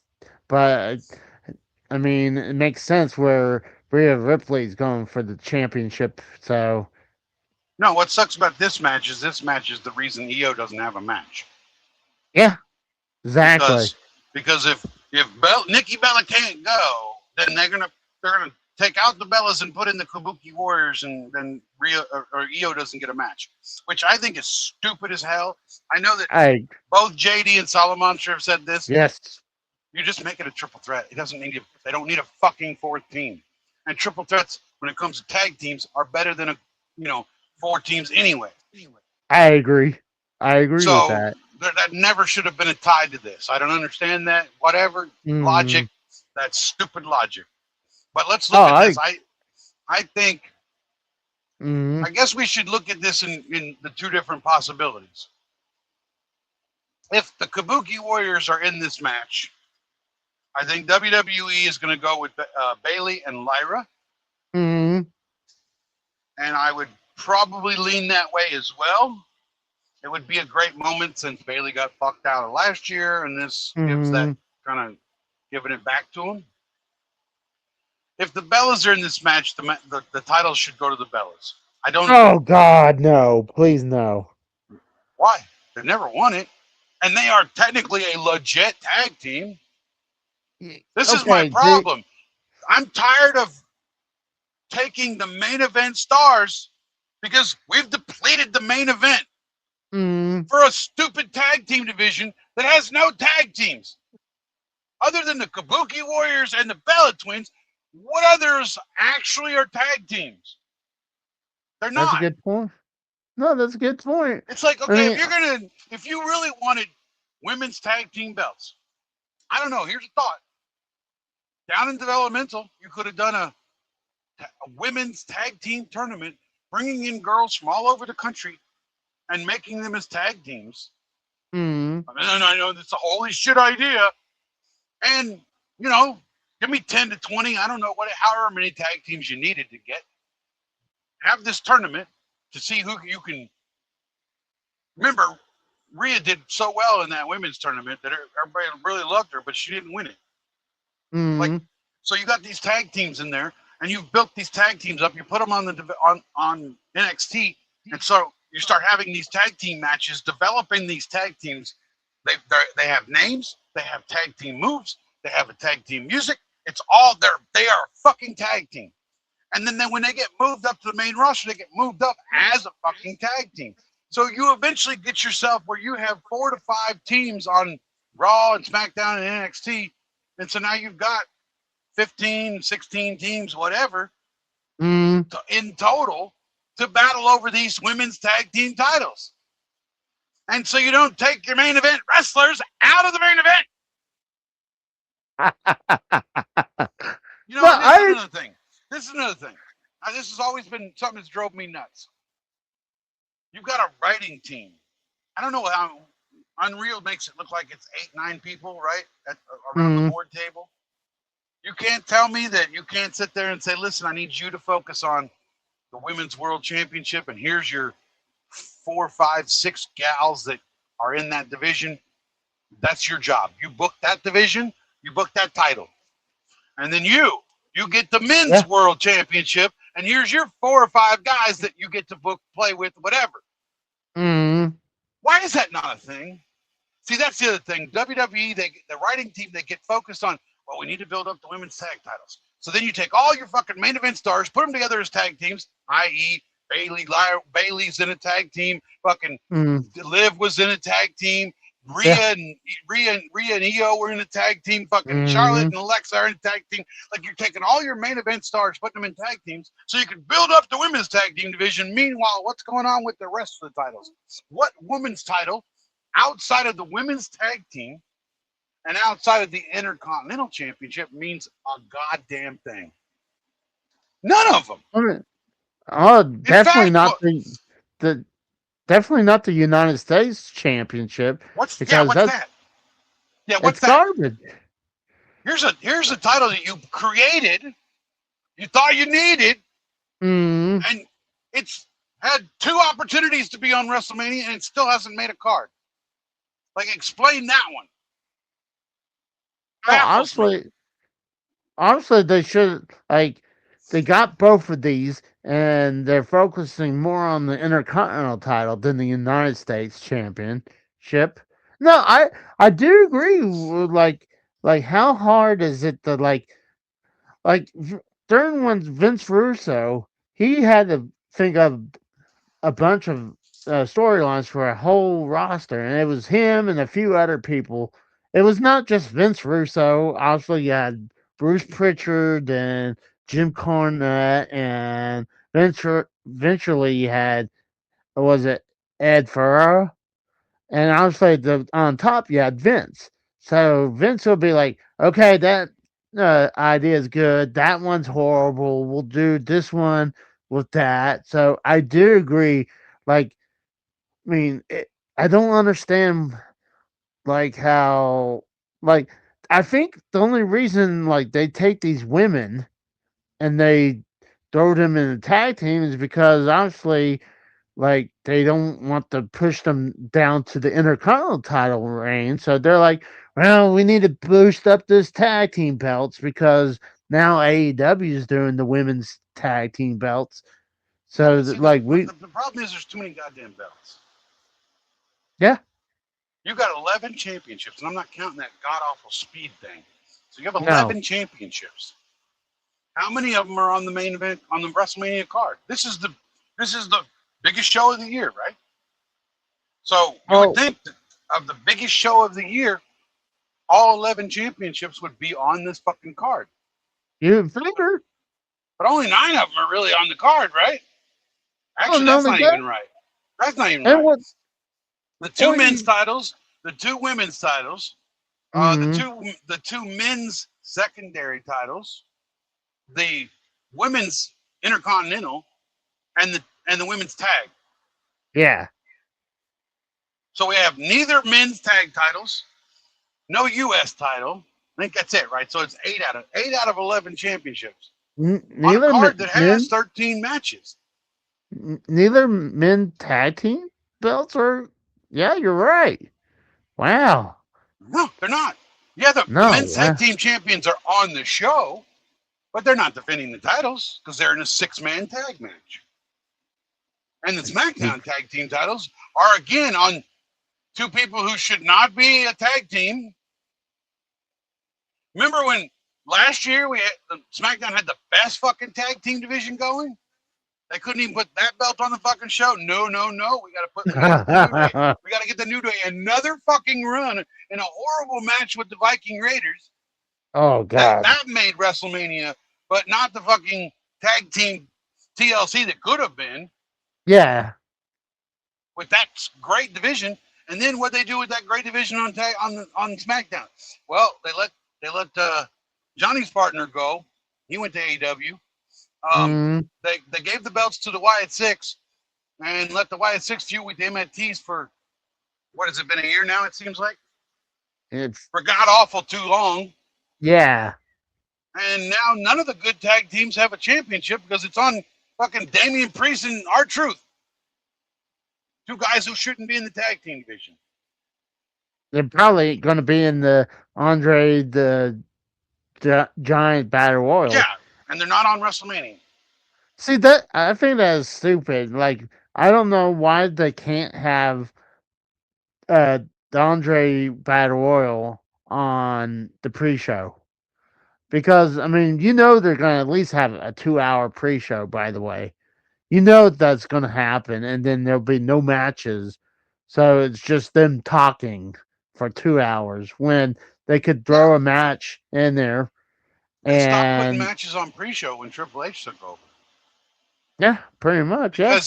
because I know Triple H. He's always online. He watches all that shit. I'm sure he saw all the gripes back in the day, all the times that so many people were on the pre-show but never on the main event because when the DVD comes out or the Blu-ray or whatever the hell method it's put on, Yeah. if you didn't catch it live, you don't see the pre-show matches because they're not on the recording of it. Yeah. So people And some, bitched about that, and I'm sure that he took that to heart and be like, okay, well then we won't have pre-show matches at all. But and don't he's still pulling events, in my opinion. Not everybody deserves to be on WrestleMania. then if we're gonna have the pre-show, then just make it half an hour. They just go through the lineup, and that's it. We don't need 2 hours of them like, oh, we gotta go through everything, and like, oh, we guys think is gonna win, and then obviously you gotta have the commercials for like 3 or 5 to 5 minutes online on Netflix Well, or you got to have like ESPN. 10 to 15 minutes to talk about each match, so Yeah. that adds So up. You have 13 so matches. Take that times 15 minutes. That should adds up. And that's just an average. Obviously, sometimes it might only be 10 minutes. Sometimes it might be 20 minutes. But they're gonna, yeah. because some matches get more focused than others. But basically, if you average 15 minutes a match, yeah, there's your fucking 2 hours plus commercials. Well, I'm gonna I go don't with need it. I Bailey. agree. I don't need it. I would choose Bailey and Lyra because I don't.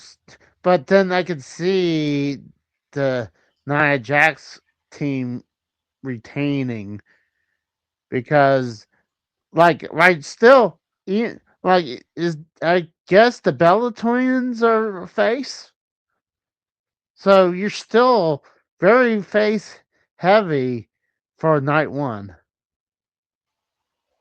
I don't know. Are the Bella Twins face? I believe they are, but Before Bree showed up, Bella was a heel. yeah, but honestly, when Bree showed up, I think that they turned because oh, we got Bree back, and Oh, now they're. I don't know. They were I going think to, I don't know. well, they're Again, certainly you not haven't acting given me like a reason to even boo or cheer them anyway. yeah. So, but like to me, I I would- I would rather throw up than seeing them win the tag team belts. And let's be honest, if they are a face, then that means you have three face teams.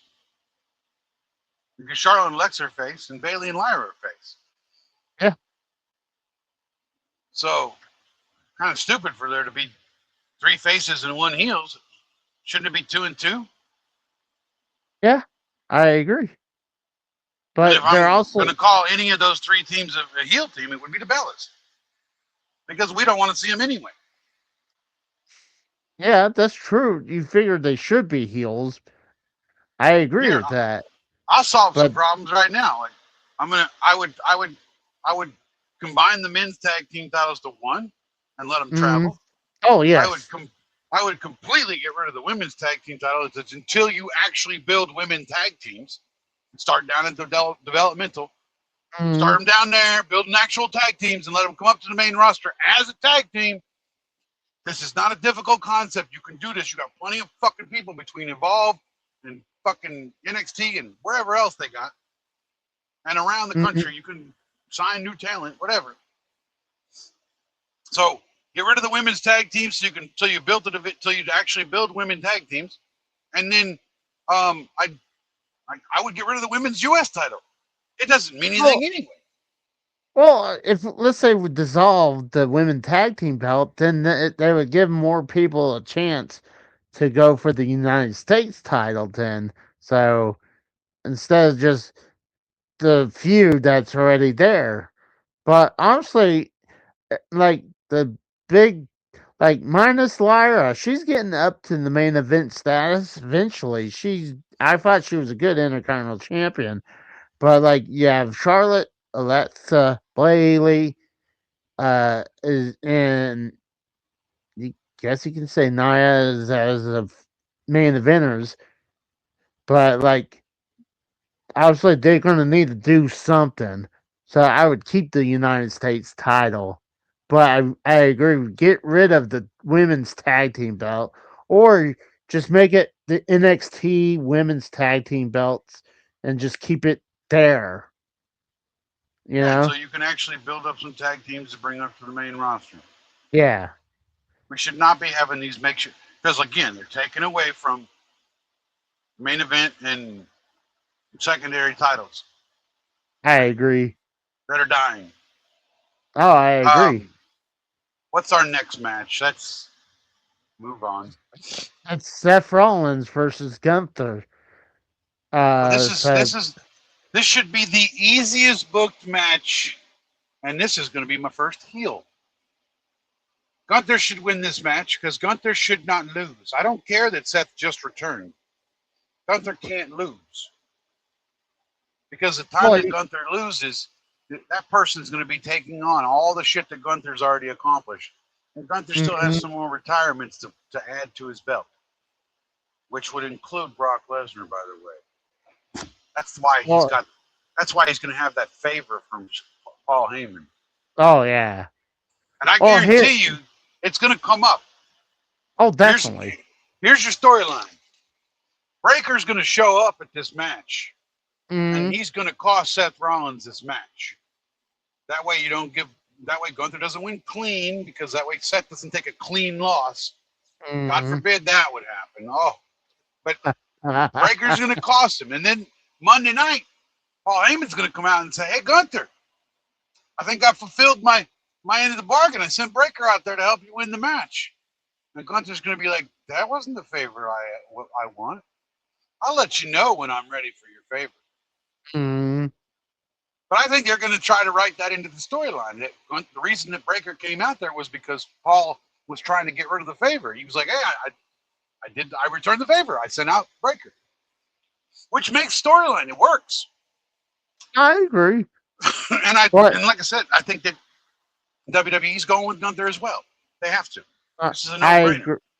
I agree. I do choose Gunther, but get this. Let's say just in case he does lose, this would be the third WrestleMania in a row that he would have lost. The first one is when he lost the Intercontinental title to Sami Zayn. Uh-huh. And then last year, when he tapped out really quickly to Jay Uso for the world belt. So Which is the tonight, worst blemish on his entire record. so it would be even worse if he continues the losing streak at WrestleMania. So he needs the win.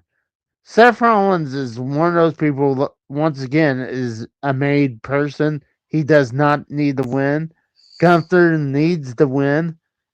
So Well, it's because of what you're building Gunther as. yeah, Gun- the next time Gunther loses shouldn't be until he loses to somebody, i.e., the way that Undertaker should have lost the streak to mm, an up and comer, like a Braun Breaker or, yes, or I don't know, how about the ruler, Obafemi? Somebody that can carry the torch of all those careers he's mm, taken out. yeah. No, I agree. Like honestly, I mean, there was the rumor that the favor is obviously going to be him trying to take out Lesnar at SummerSlam, and like it's probably most likely that is the favor, obviously. So, Oh, I definitely think that's a favor. oh yeah, I mean, if it's true, and for some reason, Lesnar, when he said in an interview, he came back because he needs the help pay for feeding his kids. Like, hold on, are you saying he's broke? Like, all those millions of dollars that he got from UFC and the WWE, that he's broke? Yeah, I'm Like, sure he's like on a $10 million a year contract. he, well, like, come on, man. Like, obviously, he's just saying that, saying that I'm not ready to be done just yet. But when I heard that, I was like, don't tell me he's broke. All But right, here comes the shit show because I'm moving on, but here comes the shit show, the main the event.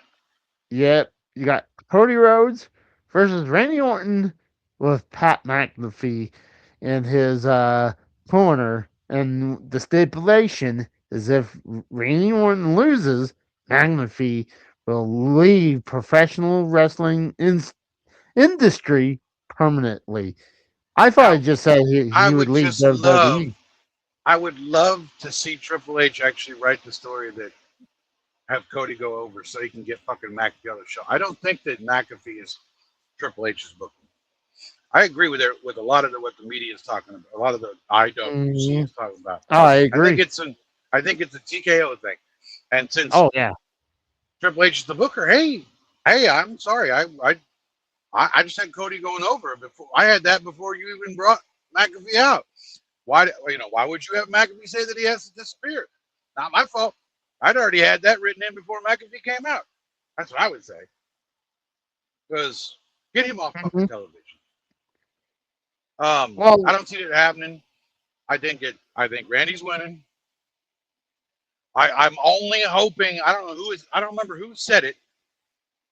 Somebody I saw online said that they hope Jelly Roll came out before the match started and chased McAfee all the way to the back, and we never see either of them the rest of the night. And then we just get a straight one-on-one Cody Randy match.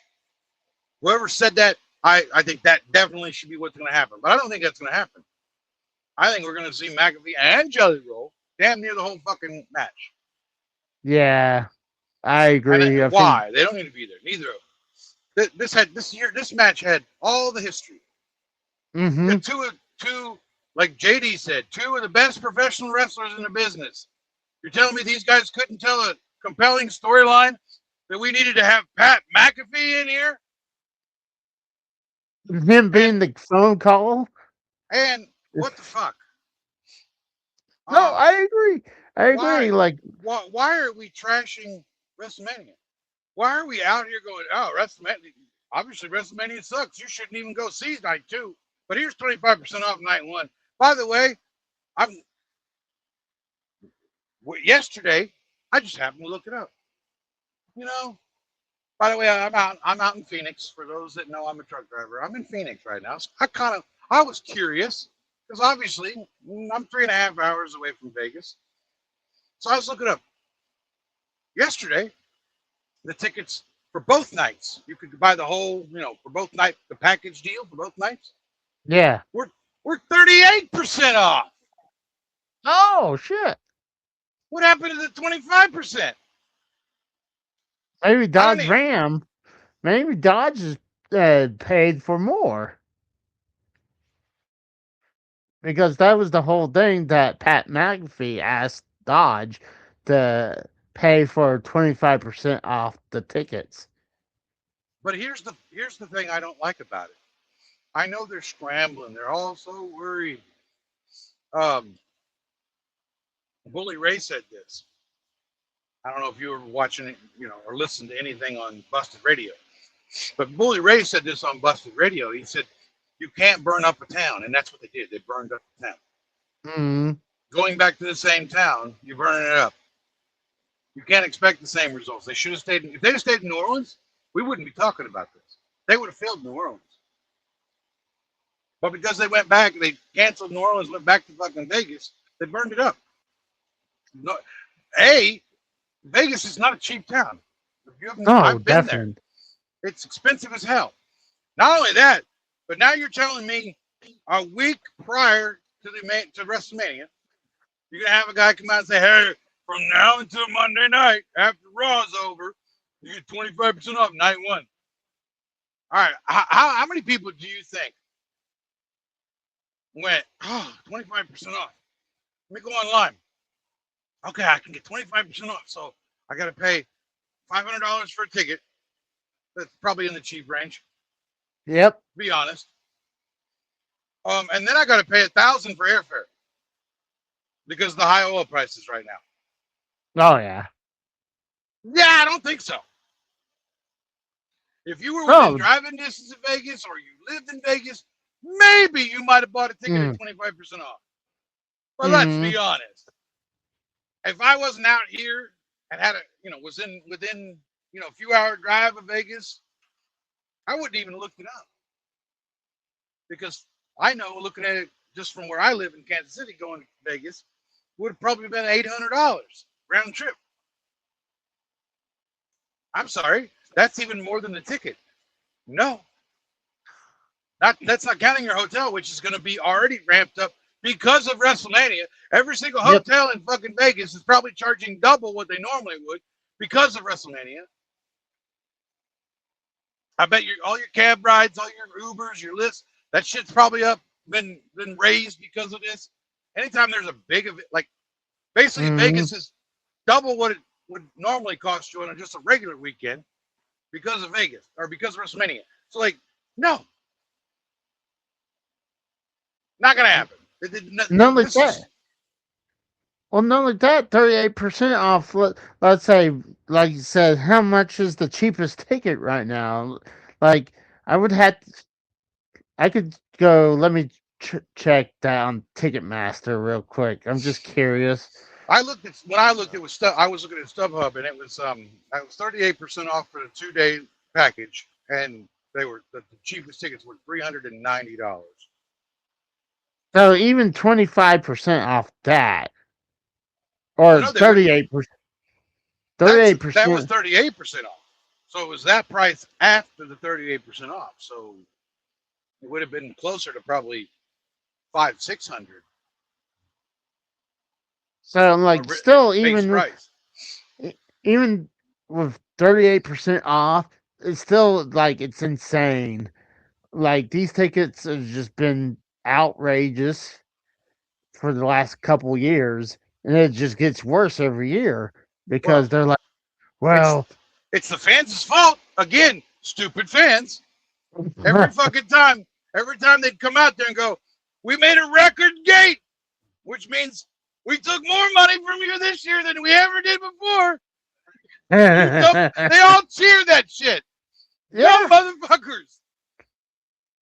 oh yeah, like when oh, the Soul Monster brings that up. It's like, and I hear that, I was like, hold on, so that means like you guys paid more for this, like. It's not because they packed more people in. It's because you paid even more. Like, it's Exactly. insane. Like, and I started seeing this when they were starting to push more of these pay per views internationally. When I was hearing like when they went to like France and the cheapest tickets like $300 is like holy shit. Yeah. I was like when it's like it's gonna be horrible when they do that here. And guess They've what? been The doing last that. couple of yeah. And they're So like, oh, why ain't ticket selling? Well, maybe we need to rock, or we need Pat McAfee, or we need somebody else to come out there. Because clearly Cody and Randy can't sell a story. No, they can sell a story. You're an idiot. Okay, well, I mean, move on to night two. well, hold Because on. I really have no future storylines for this either. Because honestly, the less I can get of Pat McAfee and Jay Roll, the better. Well, hold on. Let me. I'll throw my hot take about this. So I think there might be a. It's maybe a long shot, but I know some people were saying they were thinking about Cody Rhodes turning heel, but I think this could be a double switch.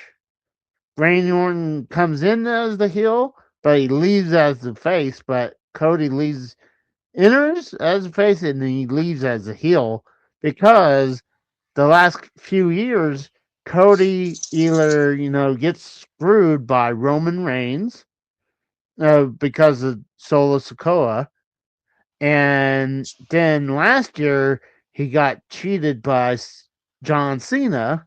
So, like, how many more times does he need to be kicked in the dick before he learns? How many So, How many years was John Cena a face? Oh God, 20 years plus. Like the only time he was a heel when he first came in, and once the um he was Doctor Dugonomics, and when that got over, he turned face. If you pulled up So online, you know, T-shirt or merch selling by wrestler, I'll bet you any amount of money Cody's top five. definitely, it's I guarantee you he is. The only That's and why they right don't turn people heel. That's where I'm getting at. Like they're not turning Cody heel. Uh, I just think that it just seems like it's stupid. Like every other year, Cody gets screwed. Yeah, Like, yeah, yeah, I he get that. But you know what he's also doing every night when he goes home? He's counting his fucking checks from his fucking merch sales and going, yep, that's fine. Kick me in the dick because look at all this money that's coming in from buying my merch. Because he knows once he goes heel, the merch sale goes down. no, that's true. Yeah, let's go to night two. I know for sure. Actually, I guess this is in order because I know they said Overfaming versus Lesnar is first, and then it's the ladder match. Yeah, and both of So these are going to be on. Oh, let me do it. I'm sorry. Let me do the Michael Cole on ESPN proper. You know, you can just say ESPN because most smart fucking people know that there's ESPN, ESPN2, ESPN College, ESPN News, whatever the channels are. They don't call ESPN the regular channel proper. They just call it ESPN. And most of us because are I smart mean enough I to know would that. I would think maybe call it ESPN one because of like how Why? They many. don't call it that. No, that's what I would call it. I wouldn't call it They just proper. call it ESPN. Yeah, it's stupid because I mean you have all these other versions of ESPN. You It's know like what it having. is?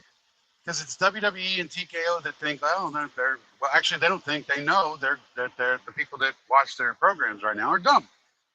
And they're like, well, they might get confused and think it's on ESPN2 or ESPN College, something.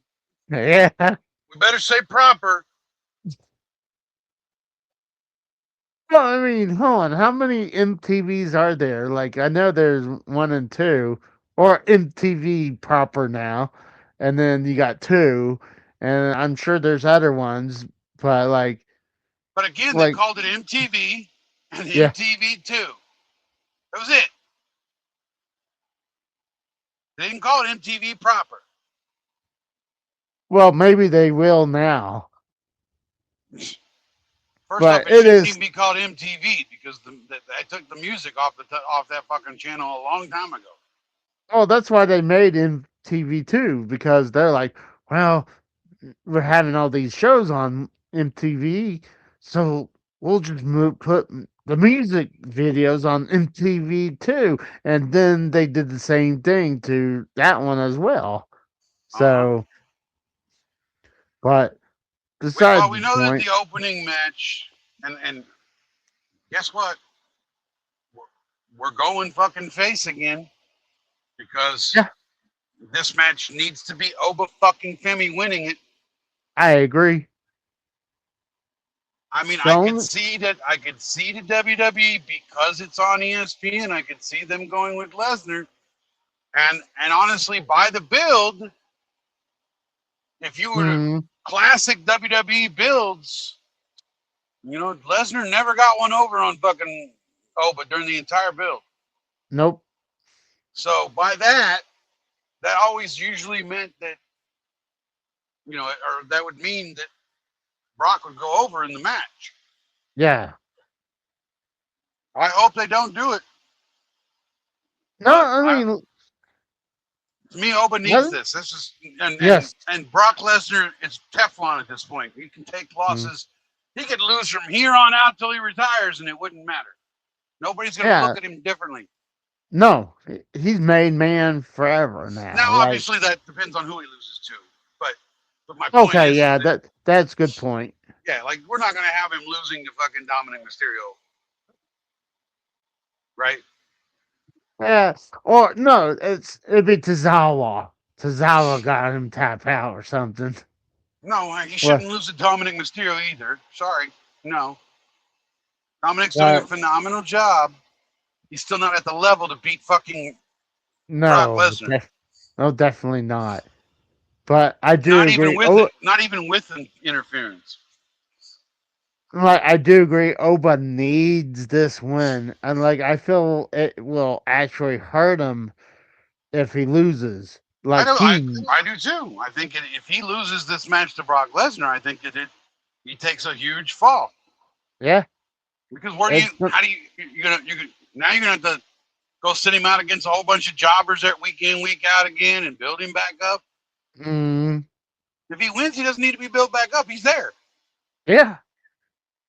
And honestly, we need to be there right now because obviously, we already got several people retired, like Cena, AJ Styles. Randy Orton's gonna Well, be there but, soon. but let's look at the main event scene on Monday Night Raw. What do we got? We got clearly the two that are in the main event of this night. We're about to talk about Yeah. Roman and Punk. Who else Hmm. is in the main event scene? Come on. Uh, that's a good point. Seth, you probably put Seth there. You could probably put Gunther Yeah. there, Yeah. but we're not going to see Gunther go after a world title for quite some time because Not right now. Definitely. that's not the gimmick he's in right now. So he No. doesn't need a title. um, Seth's Seth's entangled with the Vision and will be after WrestleMania, so he's not going to be involved in the main event for a while. Who else? I would say the best one who should be coming up is Brown Breaker.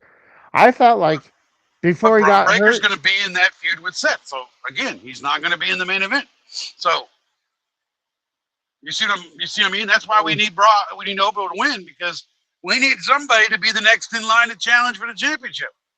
Yeah. And I know it's a little early to be putting him in a title match, but again, who's on in line? Especially if Roman Reigns wins the belt. Like, then you need someone to be like in front in the next in line, and that would probably be Obafemi. Yeah, what? That'd be SummerSlam. Yeah, probably. With Roman Reigns' schedule, yeah, that would be about SummerSlam.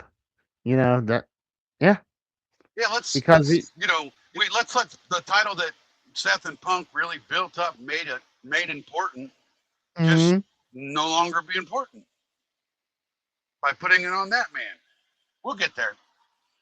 Um, the we got the 6-pack ladder match. which would be Honestly, great. okay, so this one's tough because I think that WWE would go one of two ways.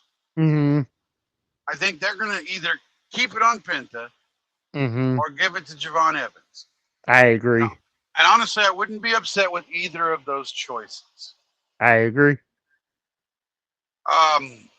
And if I had to pick one of them, I'd rather it stay on Penta because he hasn't really had it long Mhm, enough time yet. I think eventually this is probably going to go to Ray at some point so we can get that feud between Ray and Dominic again mhm. and maybe put Ray's career on the line. I don't know. But yeah, I would say I'm going to go with Penta, and I think WWE is going to go with either of Penta or Javon Evans, and I'm not I going to be agree. upset with either of those choices. I agree. I'd be happy if Penta retains or Javon getting it because, like, he's a future star. He's young. I feel He be the least. bouncy. I don't see JD Madonna doing it. He's obviously the odd man completely out. I mean, and I would have before Monday night. I would have said I could have saw Rusev win, but after Mm, Monday night when he destroyed all 5 other competitors and just stood tall by himself. I was like, well, that per the history of wrestling, when it comes to the build, the guy who's standing going into that final after that final promo is the one that's not Mhm. winning. So And then Ray really doesn't need to win it. Like, and he's probably heading honestly to retirement very soon. Like, uh, but who else it's am I missing? either Somebody. So we know that it's Penta or it's Javon Evans, yeah, and we don't think it's going to be Ray or Rusev or JD McDonough. Who's the other one? Oh, Dragon Lee. yeah, Um, no, definitely not. no, I don't think they put it on him. He's been great lately. Ever since he got tagged with AJ, they really highlighted him, and he had some pretty good matches on TV when he's one on one with people, including the Gunther Mhm. match. But I don't know that they're. I mean, I guess No, it wouldn't bother me. I'm not picking him. no, no. I honestly, I feel like his NXT run really soured me on Dragon Lee But because I I would know. put him third in line though. No, Of all six, no, I think he's the third best option to win the match. uh, I honestly I'm I not put putting because again, I'm not putting on Ray Rusev or JD McDonough. Are you would telling me probably you could put put one of those three ahead of Dragon Lee? yeah I put Rusev in front of him honestly, Mm, not the way Rusev's been built. and like I honestly dead last is JD. Like JD shouldn't even be in this match. He Oh no, I disagree with that statement. I think dead last is Rey Mysterio. no, I think he's second from dead last. Mm-mm. I would rather see JD with the title before Rey Mysterio because Rey Mysterio's on the way out. What is he, Hmm. 55? He's up there. At least JD's young and up and coming. Well, he needs to do something. Like, yeah, he got injury, but being in Judgment Day and being a part of the tag team just kind of stagnated him. Yeah, Like, well, but him taking that fucking shot that broke a rib and still finishing the match gave me a lot of mm. respect for him. I gave him, a lot of respect for that. But I don't call him by those nicknames anymore because of that. I give him his proper name. He earned that. oh, I agree. I'm going with Penta. I would love to see him retain it, but I'll be happy if Javon wins it though too. And then I can see your point with Dragon Lee. Like, but it should be a good match. It should be like probably one of those ones that are up there. Well, I think it has to be a great match because it's on ESPN. Yeah. That's how you So, going to build eyes to the product. You give them some of your best shit, and nothing oh, beats a not car crash. oh, and honestly, night two is hands down the way better card. Like Yeah, but I'm just already, focused on the matches that are on television. yeah.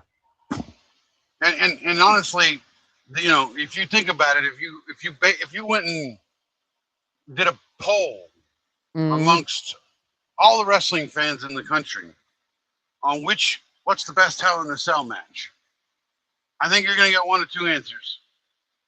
And one of the answers, which in my opinion is not the right answer, Undertaker and Mankind. And why did they say that? Because of all the the shit that went down in falls, that match. yeah, the falls, and To me, the best Hell in a Cell match is the first one. Undertaker Shawn Michaels is the best Hell in a Cell match, hands down. Nothing else tops it. I Other agree. so you got and it's probably close to 50-50 when it comes to that pick. Mm, And the reason those people picked the Mankind one is because of the car crash. yeah. You can't take your eyes off of it. That's what the Oh, ladder match is. It's a car crash. It's what's going to be, and that's what you want on television is the car crash. I agree. So number three is Jay Cargill against Rhea Ripley for the women's WWE Championship. I think So, Rhea has really got her work cut out for her to make Jade look good. I I agree. Jade's still Honestly, green. I think that this match is. I'm taking the heel, and I think WWE is Really? too. I think WWE is too. I think Jade's winning this match. Not because I want her to win this match. Mm, I don't. I think they want Belair taking the title off Jade. I don't like Solomonster's idea I was going to about bring that up. Belair coming out and attacking Rhea instead of Jade. I don't like that Mm, idea. I know what his. I get his reasoning for it, and mm, it does make Belair a heel, where a lot of people feel like she should have been going to a heel during, leading into last year's WrestleMania. And if she hadn't got hurt, who knows? yeah, But I think that because she's been gone now for a year, she has to she's be a coming back face. as a face. Yep. And so, to me, I wouldn't even have her there. Would you This wait match until? needs. This match is already going to have enough fluff as it is with fucking Meechin and what the fuck her Mm, name is, and probably Io, since Io ain't going to have a match. So yeah, there's and really that's enough. sad. And that's sad It too, is sad. because It is sad. But that's WWE booking. mm, you know, and and again, like I said, with the fact that the U.S. title's not on the show either, this is the second year now.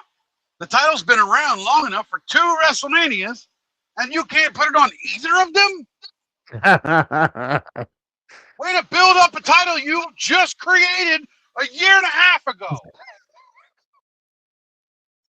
Like, come on. yeah, I mean, even though night two has one less match, it has the better card. But um, well, there's a rumor maybe they'll add another one, and that might be Asuka and Io. Well, Like I sure. rather If the Bellas are in the Fatal 4-Way, if Nikki I Bella br- can't go, they're putting the Kabuki Warriors in place of the Bellas. Then that means that mhm. Asuka's not wrestling twice. No, definitely not. And then that would push Io out of the picture completely. And people are like, well, just throw a Julia, Io, and fucking Tiffany Stratton for the U.S. title on night 2. No. Why is Io involved in a U.S. title? This is another thing about stupid wrestling fans. Well, because Rhea's going after the WWE title on SmackDown, then Io can go after the U.S. title. Io's on fucking Raw. Where did the common sense with people? The only reason Rhea is going after the WWE Championship is because when she won the Chamber, Yep. Liv had already chosen Stephanie Vacar, right? Yeah. So that meant she only had one choice, Yep. Jade. What does her choosing Jade have anything to do with Io? Well, thankfully she had another choice. She could have went for the women's NXT championship, but that's Okay, stupid. What? yeah, Like, but still, the point is if that my point that I'm trying to explain to people is that you stupid fans that Io has no business challenging Julia or being in a U.S. Championship match at all. That's a mm, SmackDown title. She's a Raw superstar. She didn't switch sides. ooh, Just because Rhea went over to go face the WWE champion doesn't mean Rhea or Io goes with her. They're not a package. well, what about this? Let me throw out a hot take. What about this? Let's say, God, what's her name? The United States champion, Julia. Julie. Let's say she just comes out and does an open challenge. No, Then, no, no. I'm fucking tired of open challenges. well, the only reason I said that could dissolve the whole thing. Well, it's got to be brand loyalty, so it could be just a random person from Raw going for it instead of Are you like honestly telling me that you would be perfectly fine with that's how EO gets on the card because of an open challenge? well, it'd be better than not her being on there at all I mean, let's instead of go being back. What was the last open challenge issued at WrestleMania? Was it last year, Randy Orton? And it was answered by yeah Joe fucking Hendry, who wasn't yeah even a WWE wrestler at the time. yeah. He is the So NXT. No, basically, what you're saying is you want EO to become Joe Hendry this year? He didn't earn I his spot. He just came out. EO earned her spot. She should already be on the card.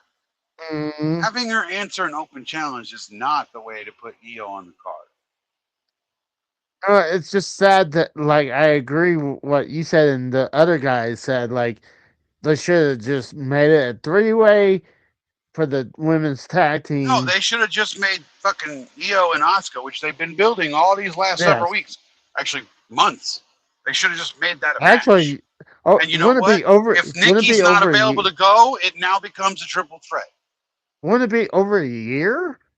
And well, Because yeah, no, like, it was after WrestleMania that Asuka really started getting on her about her friendship with Rhea.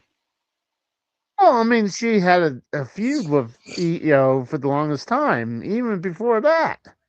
Though, like, it's not like Well, she no, they just were on the hated. same. They were a part of prior to about a month or two before WrestleMania last year.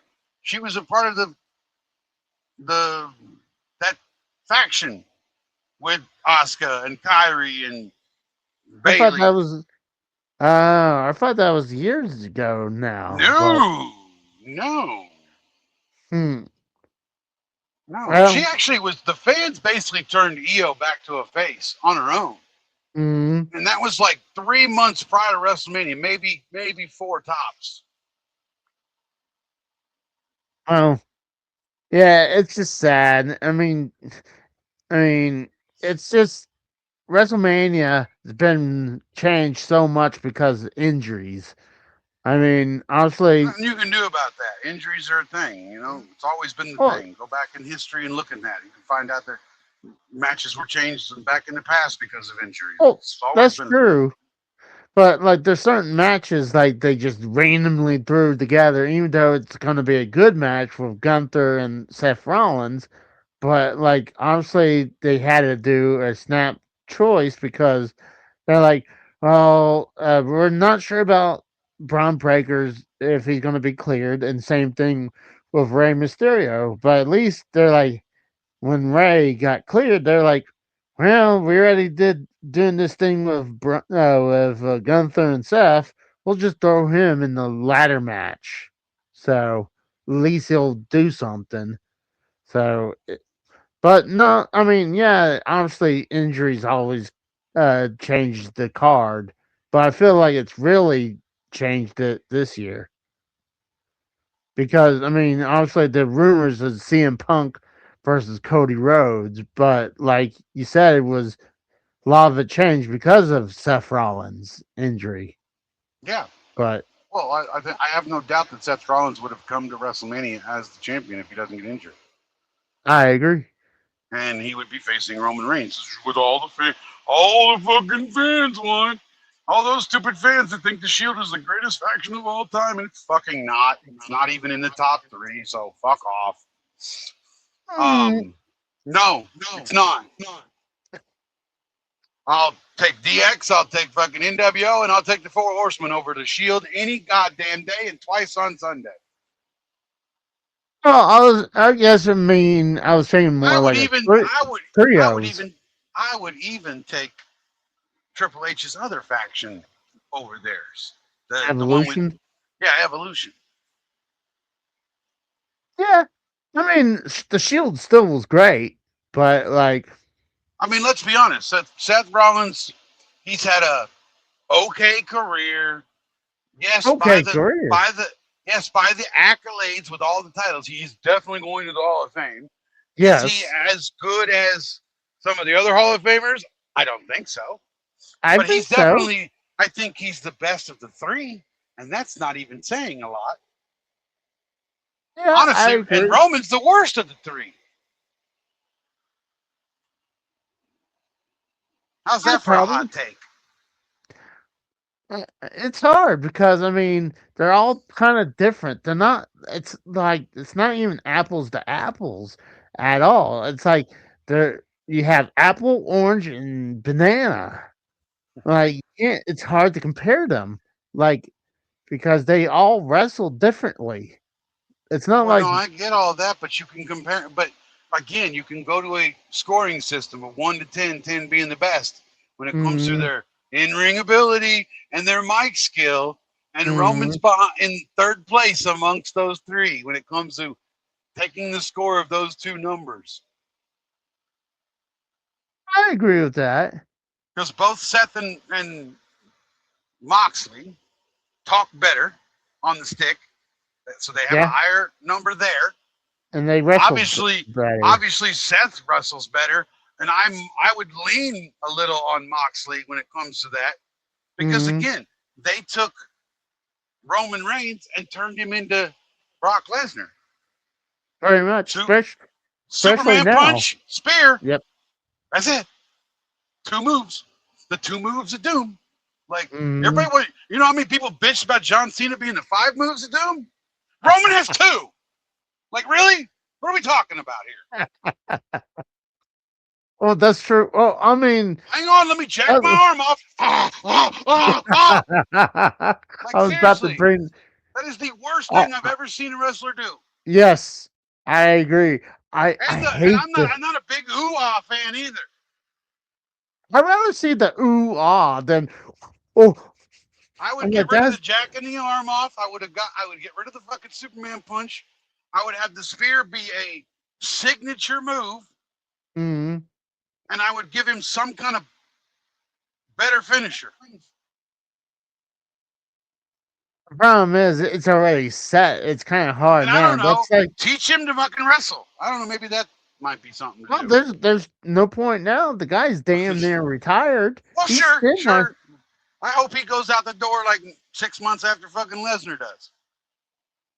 Well, I mean, well, I was hearing rumors that he's saying after this contract, he's done. He's going to retire, and like, well, I mean, his dates are getting shorter and shorter every year, Well, yeah, and like this is Vince McMahon's problem because what he did is like he gave Roman say, hey, you want to work less and make more money?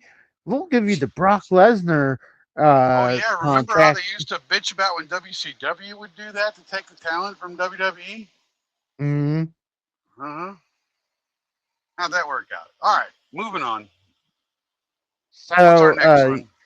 you got Sami Zayn versus Trick Williams for Okay, the here's your double turn, and I kind of like.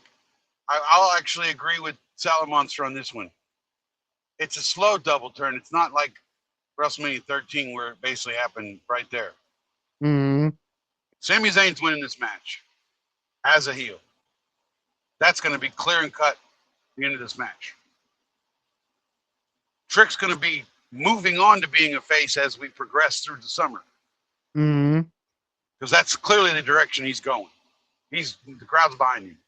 But yeah. Sami Zayn is retaining this title, but only through nefarious ways and turning heel. Which, in a way, means I'm still picking a heel in this match. A little tricky. Well, do you think there's still Friday night SmackDown? Do you think maybe they'll put Carmelo Hayes in this match? Why? He just Well, lost because clean to Sammy last week. I just figure, hey, I If mean, you had fucked him over, like if Trick had come out and cost mm, Carmelo, you'd now give me a reason to at least add him to the matchmaking and triple threat. That mm, didn't happen. Sammy won clean. Carmelo's out. He has no fucking leg to stand on. You know what I'm saying? Mm, He has no reason to come out Friday night and be like, I need to be in this match. No, you don't. You lost clean. You're at yeah, the bottom. usually, You're back of the line, sir. yeah. Which That's which like if sucks you. because That's Carmelo definitely deserves to be on the card. that's what I'm saying, though. Like, I mean, that's why I wanted to put him in there. Is like to get him on the card. Yeah, well, But we had other people we had to put on the card for some stupid reason. Again, I could go through it. If we like, go back and through this card, I could probably knock some people out of it. But oh, definitely, like I show speed. He can be. well, but again, you're not going to take out the. You're not going to get rid of the celebrities. Celebrities have been a thing in WrestleMania since the first one. Yeah, There's always been celebrities at WrestleMania. That's never going to change. Having them in matches, I think, is a little ridiculous, but whatever.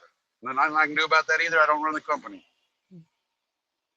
yeah, I can see what you're talking about. Like, see, the thing is, turning Sammy heel now is like I right now we're not sure if WrestleMania is gonna be still in Saudi Arabia for next year because of the whole war with Iran.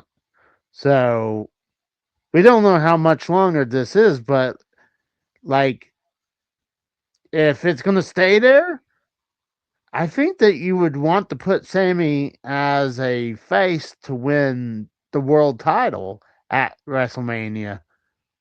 I But don't think that Sammy needs to be a world champion. I think Sammy's in the same fucking boat as LA Knight. I think he, I think he deserves it. I think the guy uh, could get one run. Yeah, Not ev- here's the problem. I've always had this problem. I had this problem with Rey Mysterio winning the world title. That never should have happened, and he won it like 3 times. Like, I don't give a shit that he deserved it because of his tenure, of his career as a wrestler. mm, He never deserved it. I am a heavyweight. You understand? mm, I'm 250 pounds. I'm a fucking heavyweight. Rey Mysterio's a buck 70 soaking wet. And even what was it, 205 live, right? That was supposed to be right. the less than a heavyweight. Yeah. So Ray's never been above 205. So never should have been a heavyweight. Yeah, him being the world's heavyweight champion. Like 2 or 3 times. Yeah.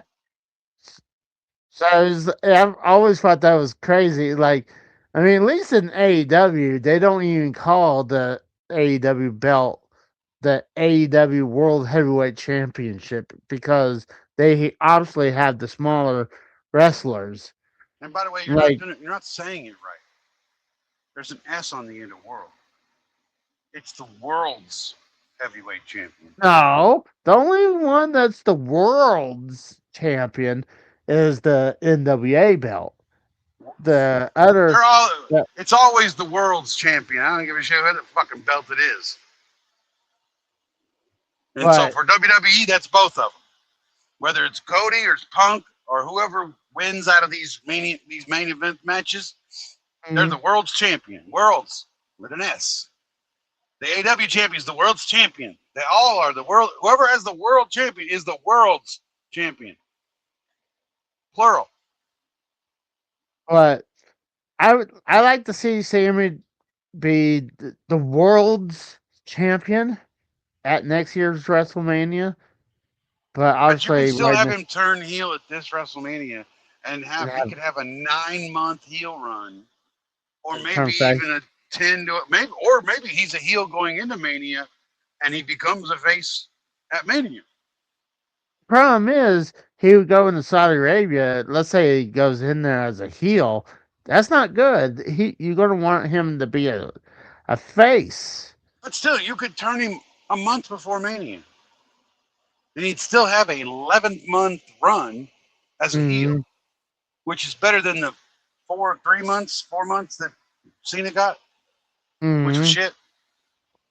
I mean, well, yeah, you had a time frame with Cena. It's like at least Sammy, he could be there every week. While Cena is like, I'll be here for this week, and I won't see you for another few weeks. Then maybe Uh huh. for that. That's what What? really So killed. who are you picking?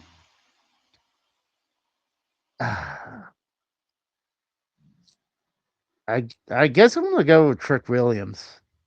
I think he should win the United States belt. But you are you picking him to win and stay heel? Uh, yes. Okay. All right. What is that? Well, does that leave us the main event, or we got another one between them? We got one more. You got the Demon Finn Balor versus Dominic Oh yeah, Mysterio. this is well. Let's spend our 1 minute time on this. This is Demon winning Yep. 100%. WWE should put it that way. We are going to pick it that way. Like Yep. if you have the Demon lose again, then send Finn packing because you can't He's build him done. after that. If he Yeah, can't he's win as done. the Demon, he's never winning another match. So yeah, And uh, we gave it its due diligence. The Demon wins. and this should be for the honestly, this should be for the AAA Mega title. By the way, like, why No, is it it shouldn't. not? Why not? I mean, they I own don't want the AAA. mega title defended on WrestleMania. It's not a fucking WWE product. Yes, it is. It is now. No. It's AAA project. Yes, WWE owns AAA, but it is still a AAA championship. You It's not literally a. see the. It's not a WWE AAA champion. Yes, it It's a is. AAA champion. If you They look at call the it the logo, triple. They call it the AAA Mega Campeon. They don't call it oh the yeah. WWE AAA Mega Campeon. Well, hold on, but if you look on the map now, now they put the WWE logo on top of the AAA Okay, but they logo still on the call map. the titles AAA. They don't call them Oh both. yeah, but So I that mean, title should only be defended on a AAA show, I not at think WrestleMania. I think Just like I also agree with Solid Monster that and JD that the mm, Mask Mash belongs in AAA, not on fucking Mania. well, obviously that's not going to happen anyways, and like that's a Raw, isn't that a Raw thing? So Raw's already done, so that's not going to happen unless they just do it out random. Oh, wouldn't surprise me that they could still add a match at some point on Sunday. That's true, but Since Triple H has been running creative, they've always had 7 matches on each night. and there's obviously still one, but you also still have tomorrow or Friday night. So, Right. Hopefully they'll make a maybe they'll give us a Julia Tiffany match to add to Sunday eh, since we still have a Friday night. yeah. I'm So, sorry, you can't add EO into a match now nope, because because we have no.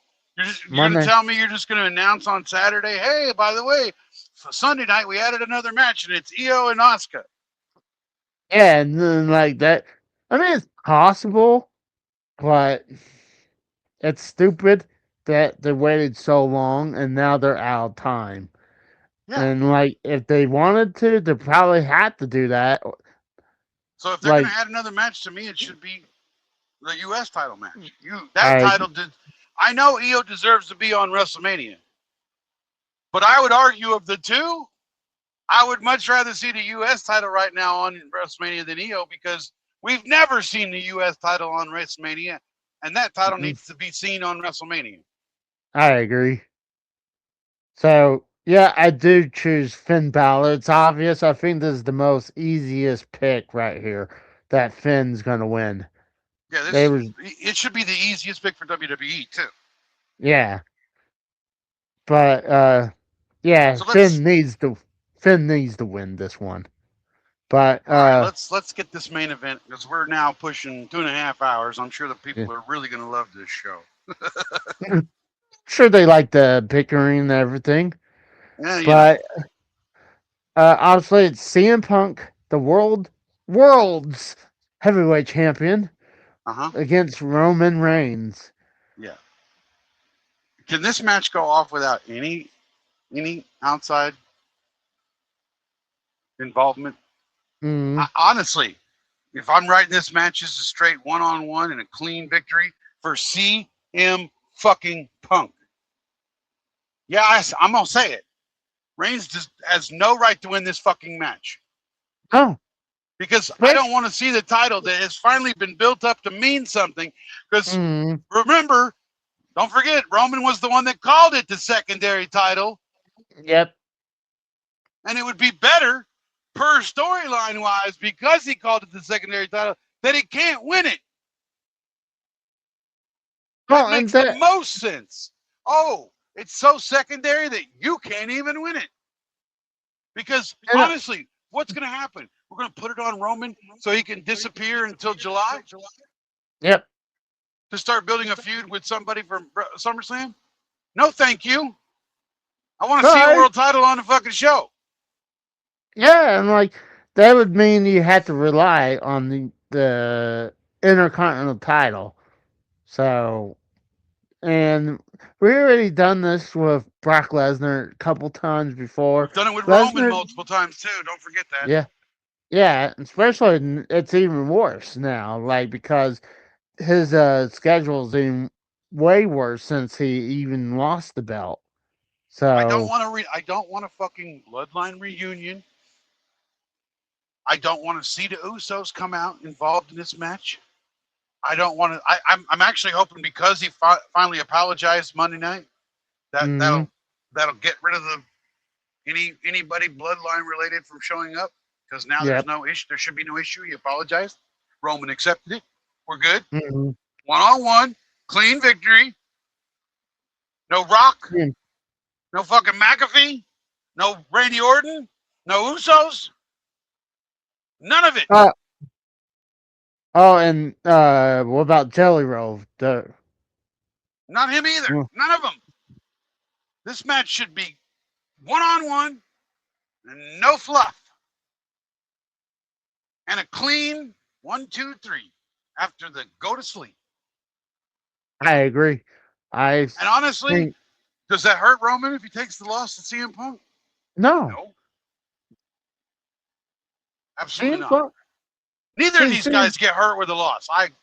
Well, no, I that's why agree I with don't think that. that's why this match needs to be clean because Hmm. neither of these guys, both these guys could take an L clean and it doesn't Yes. hurt them at all. No. So there needs to be no fluff. And CM Punk is on the show more regularly than Roman. Like CM Punk will miss the show here and there, but he'll still be on the show way more than Roman does. So I mean, almost CM Punk's almost there every Monday night. He might not be wrestling every Monday, but he's there, you know.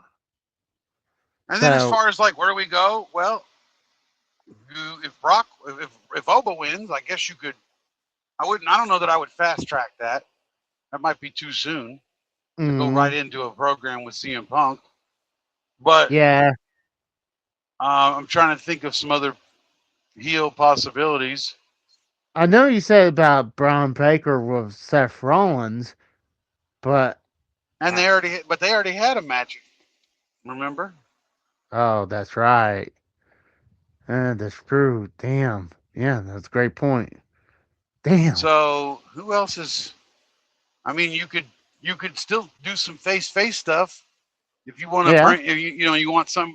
You want to throw somebody up to face Punk to prolong until we get to a time where we should be getting Oba in there. Mm, And honestly, if we got to, let's say we could get to Oba and Punk at SummerSlam, maybe Oba wins King of the Ring if they have it, and him and Punk at mm, SummerSlam. I'm putting that belt on Oba. I'm not waiting, yeah, I can and see I'm not, that. and I'm not making Oba or CM Punk heel either. No, I I don't care agree. because I don't care about the. It doesn't have to. You know, the only times I don't want a match is when it's heel versus heel. But I'm okay Yeah. with a face versus face. Mm-hmm. I mean, it worked before. Obviously, you have Hogan and Warrior, And Austin honestly, versus The Rock. if Brock wants to, I don't know. We didn't get a dates after Mania, but would you be upset if we went into a program with Brock and Punk? No, I mean it wouldn't be the first time they wrestle, but it's been It's been since a CM long Punk. time. Yeah. And Brock always has better matches against smaller guys.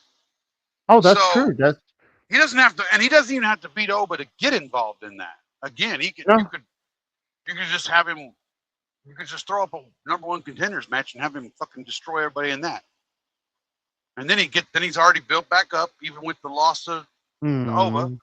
They put him into a number one contenders match. He blows everybody away, wins that, and it's him. And we're off to Backlash with him and Punk. All right, hold on.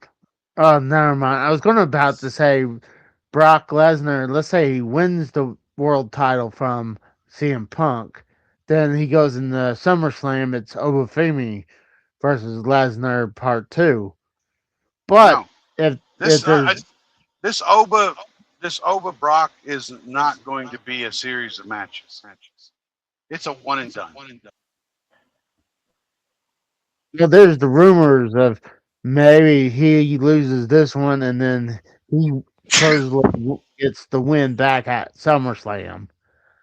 But we're both agreeing that it should You're be forgetting Gunther. that. Excuse me. You're forgetting that it's 4 months to SummerSlam. Mhm. We have Backlash, and I'm sure there's two other pay-per-views between. I'm sure there's Oh yeah, three pay-per-views between WrestleMania and SummerSlam. So even if you were man. going to do a best of three, it would happen all in that. It would be WrestleMania, Backlash, and whatever follows Backlash would be the three matches. Yeah. But even if you did a best of three, Oba should still win the first one. Because then you could do Oba winning, Brock getting Mhm. his win back, and then Oba winning the decisive third match. Period. I would never go Brock and then Oba. Yeah, I agree. I agree with that. But And maybe yeah. Brock against CM Punk doesn't work. I don't know. Like I said, I don't know because No, then again, I think it'll definitely yeah. But work. the problem is you're probably looking at another L for Brock, and then then he loses Yeah. at WrestleMania. He loses at Backlash. I mean, he's got to win some before he gets to the retirement match that he's definitely Yeah. losing. So maybe that's not a way you go. Trying to think of who else might be a. Would you? What about Rusev? I know he has never. I don't even know if he's ever fought for a world title. I'm sure he has. He just I'm sure he has. I mean, Rusev belongs in a world title match more than he belongs in the Intercontinental match. Of Right all the now, people we've got down in that, right now, I would disagree. He was at that point back at WrestleMania 31 when he was undefeated until he lost to Cena for the no when he lost the United States belt, and then he kind of his jets was cooled down because of that a little bit, but but and I mean, then we're not talking obviously about Punk losing here, so it's okay if he if he faces Rusev. I mean, God forbid he gave a fucking title. He gave two title matches to Finn Balor, mm, so why not to I- Rusev? I'm okay with him fighting Rusev. I'm just trying to put together some, a future for Punk to hold on to the title and then have matches between now and I think Oba at SummerSlam. And hey, you gotta really think about it. They'll probably want you'll have new faces probably coming up uh Monday and Friday probably, Yeah, and but then who have they been talking about? They've been talking oh about, you know, they've been talking about like Ricky Saints and yeah Ethan uh Page. Like, yes do you see yes either of them being in the world title match? right now So, no. no, they don't belong there. Honestly, I I'd rather agree. see Trick I Oba and Trick to me are the and Braun and Braun's already had a world title match. Those are the guys that should be that I could see getting a fast track to a world title match. Not Mm-hmm. necessarily winning one, but getting a fast track to a world title match. I like I said, I would put the belt on Oba at SummerSlam if they go that route between him and Punk because you beat Brock at WrestleMania. Uh, yeah, Yeah. I Yeah. that's not yeah. Go ahead, That's a. put the strap on him in SummerSlam. Let him win King of the Ring. Put the strap on him in Mhm. SummerSlam. I'm okay with that. I don't think I that's too agree. fast. I agree. I mean, Lesnar, dude, when he first came in, he was fast tracked. He Yeah, came in. 9 months, and he was champion. It was even. I think it was faster than that because I think it was like backlash. It was like he was No, he like, got his first world title at SummerSlam '02. So oh it was a yeah, matter of when he got brought up. well yeah. That's what I was saying. It was like yeah.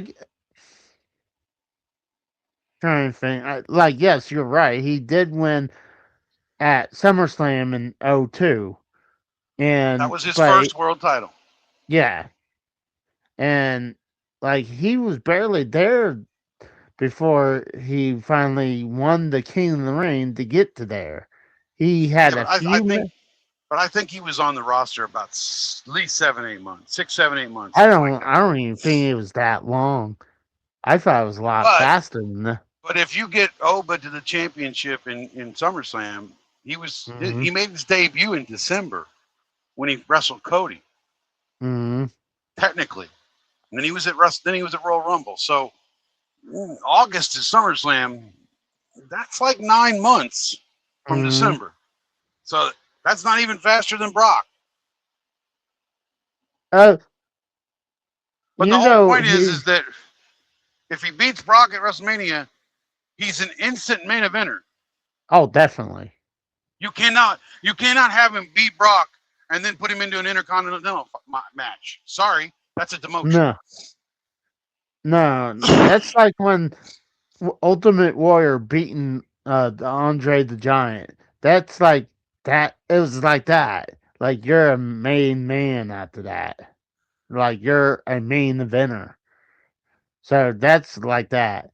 So I agree. Like he's being fast tracked, and I think Braun Breaker is going to be fast tracked as well. And I He's would already been prefer. fast tracked. He's already had a world title match. Oh yeah, but I'm talking about where he'll. I think inside the I think Oba's year. going to be a champion before Braun is. Oh, especially now since that Braun had that injury. So like that really cooled his jets for right now because of that. Because I felt like he should have won the world belt against CM Punk, Um, honestly. I was 50-50 on that. I wouldn't have been totally against it, but at the same time, you know, Punk's better on the mic. I'd rather have the mic guy be the champion right now. But like I I'm said, like come SummerSlam, I'd be okay with Punk losing. oh yeah, like I think by SummerSlam he'll probably lost the world belt. But other than Like Rusev, who else would you put Punk in? I don't want to see Punk Seth again. I certainly don't want to see Punk Roman again. mm, Not that we would anyway, definitely since not Roman's that. not gonna be around. Um, Uh, I don't want. I'm not gonna see May Punk Seth again. I mean Punk Finn again. Penta. No, because he's the Intercontinental title, Oh, according to I my mean, predictions. So the only reason you would get to that point is if he lost the title and then you wanted to well, do yeah, a that's what little I'm saying. He small would. program, which again, a face program. Again, I'm not upset with it. Mhm. I wouldn't be upset with it. Like, say, if you wanted to do Rusev at Backlash and then Penta at the next one, whatever that is, okay. I'm not going to be upset with that. But then you got to take the title off Penta. I would have Because, to look at the roster, but like it's. I mean, honestly, the main players are already on here. Like the only ones that are not really on here is that his main players is Io Sky, really. Well, but what about But like what are the villains right now on in the main event scene? Because technically Roman's not a villain, and neither is CM Punk. uh, Lesnar, Okay, but again, Lesnar's taking the L at WrestleMania, and he would take an L yeah, against Punk. So I don't see that happening. Rusev is kind of a heel.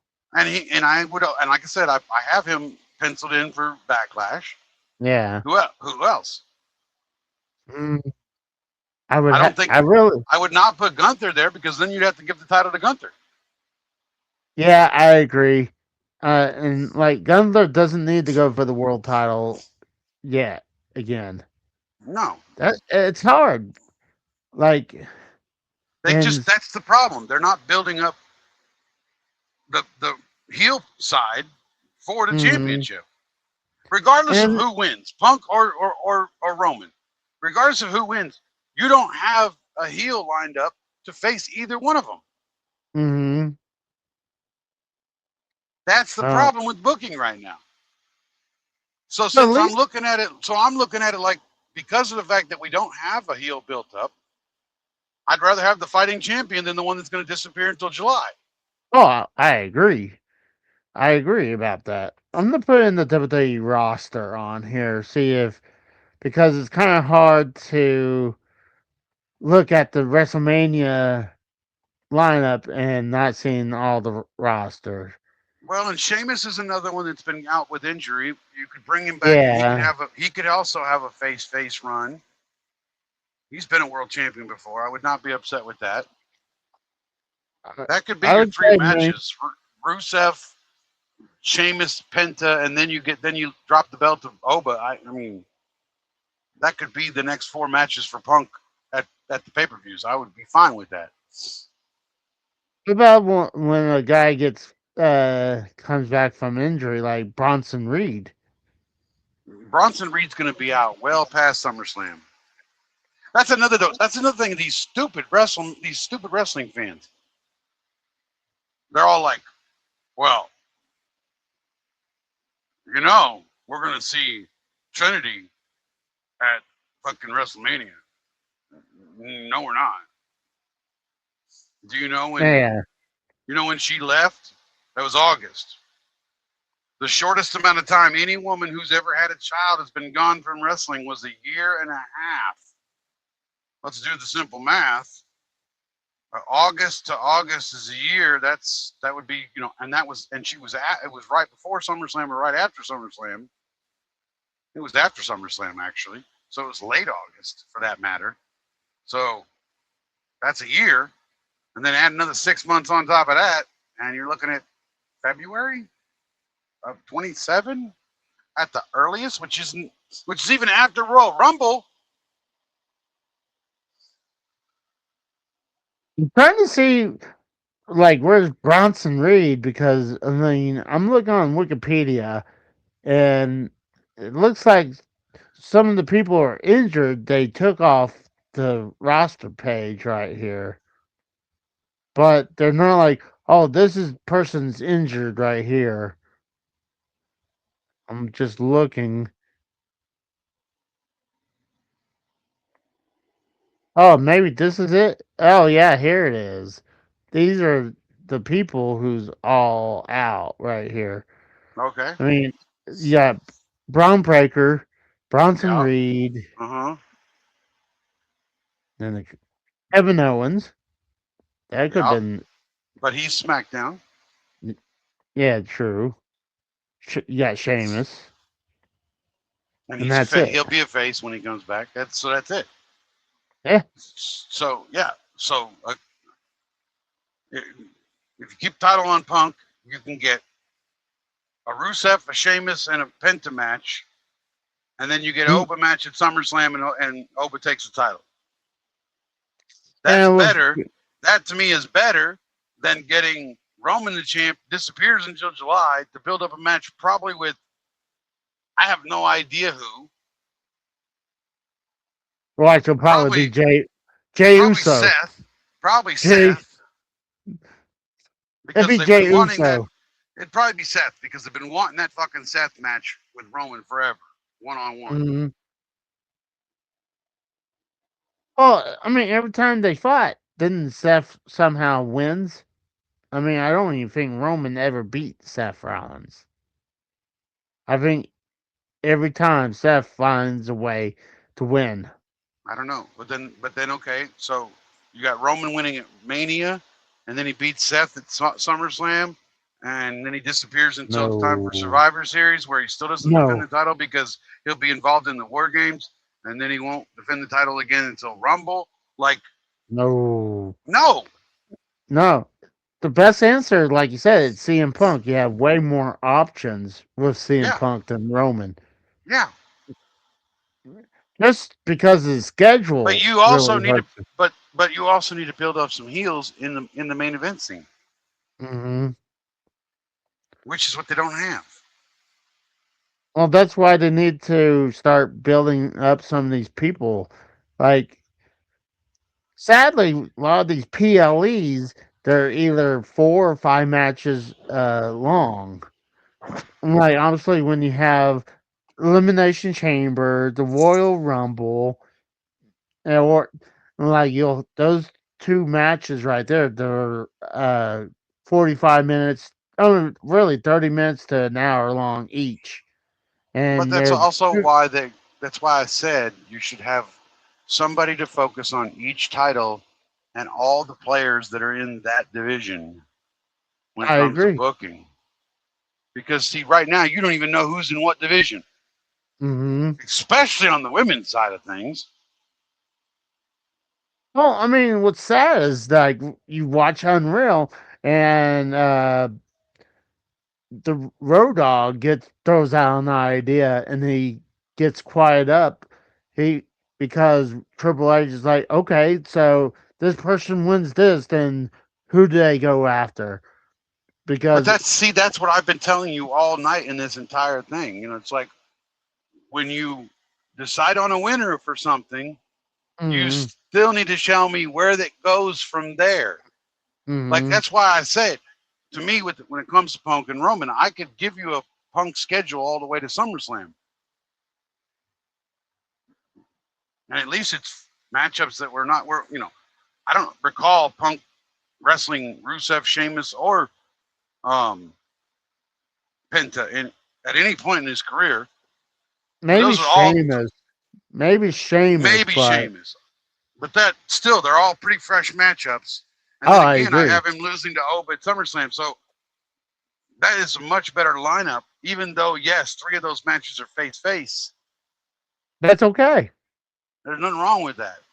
No, it's a lot worse, like we said Or before. you go to Or Rusev next and you build up a fucking heel to face him at the one after Rusev. Whatever. yeah, no, I agree. That's a good point. And just don't put him with just a random nobody where he taps them out real quick. I mean, you could do that once, but don't do it every week where it's Rusev and some nobody that no one ever heard of is just because it's a local wrestler.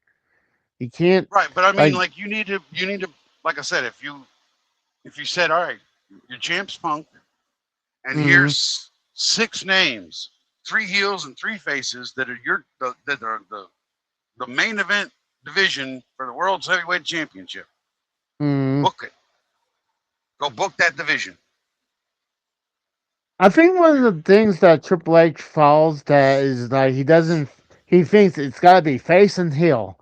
He doesn't really ever think, okay, we could kind Because of the mix it up. history of wrestling is that's a typical Oh wrestling yeah, trope.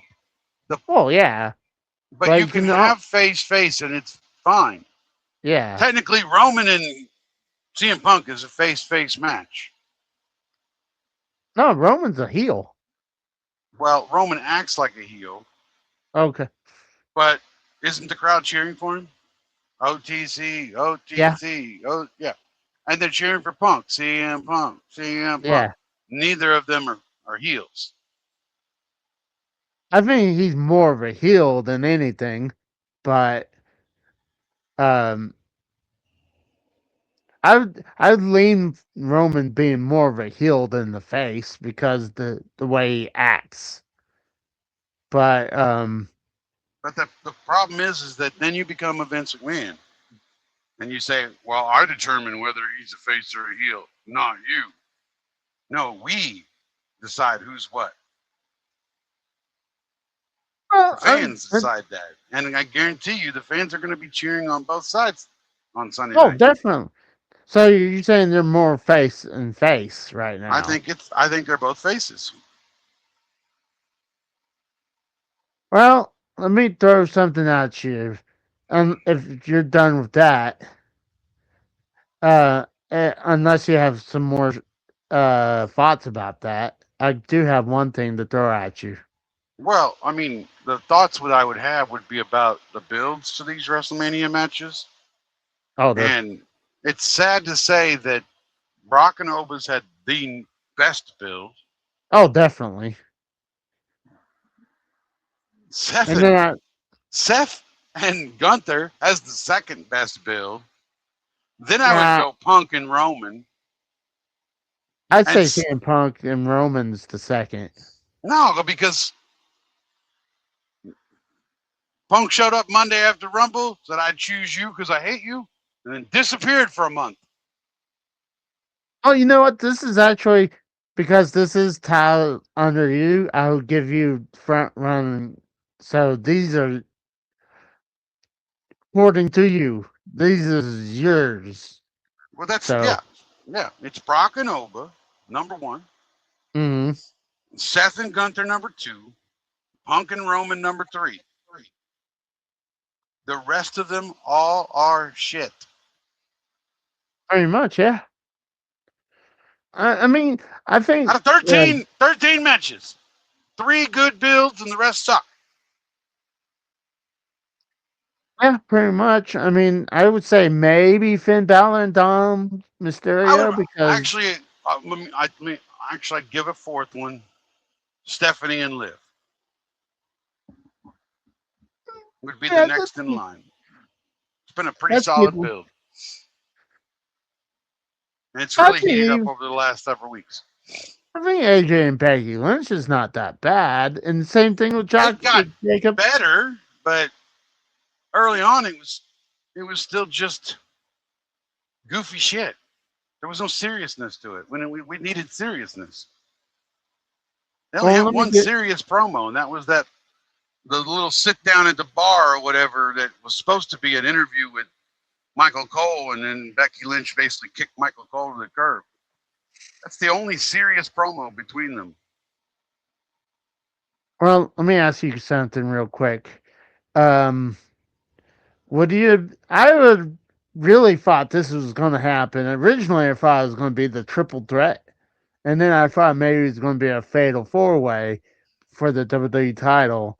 And I was kind of a little disappointed we didn't get that between Jacob Fatu, Drew McIntyre, Randy Orton, and Cody Rhodes for the WWE title.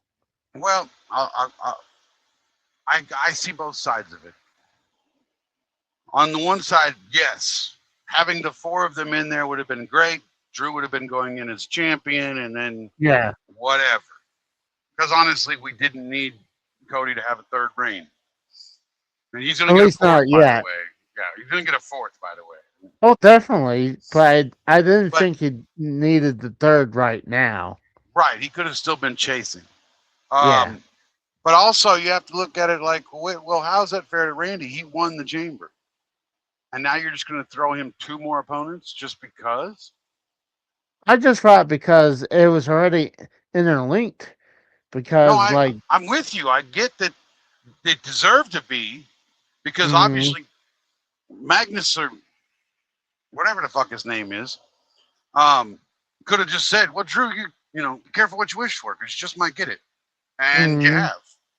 Now yeah, you got not just one opponent, you got 3 opponents.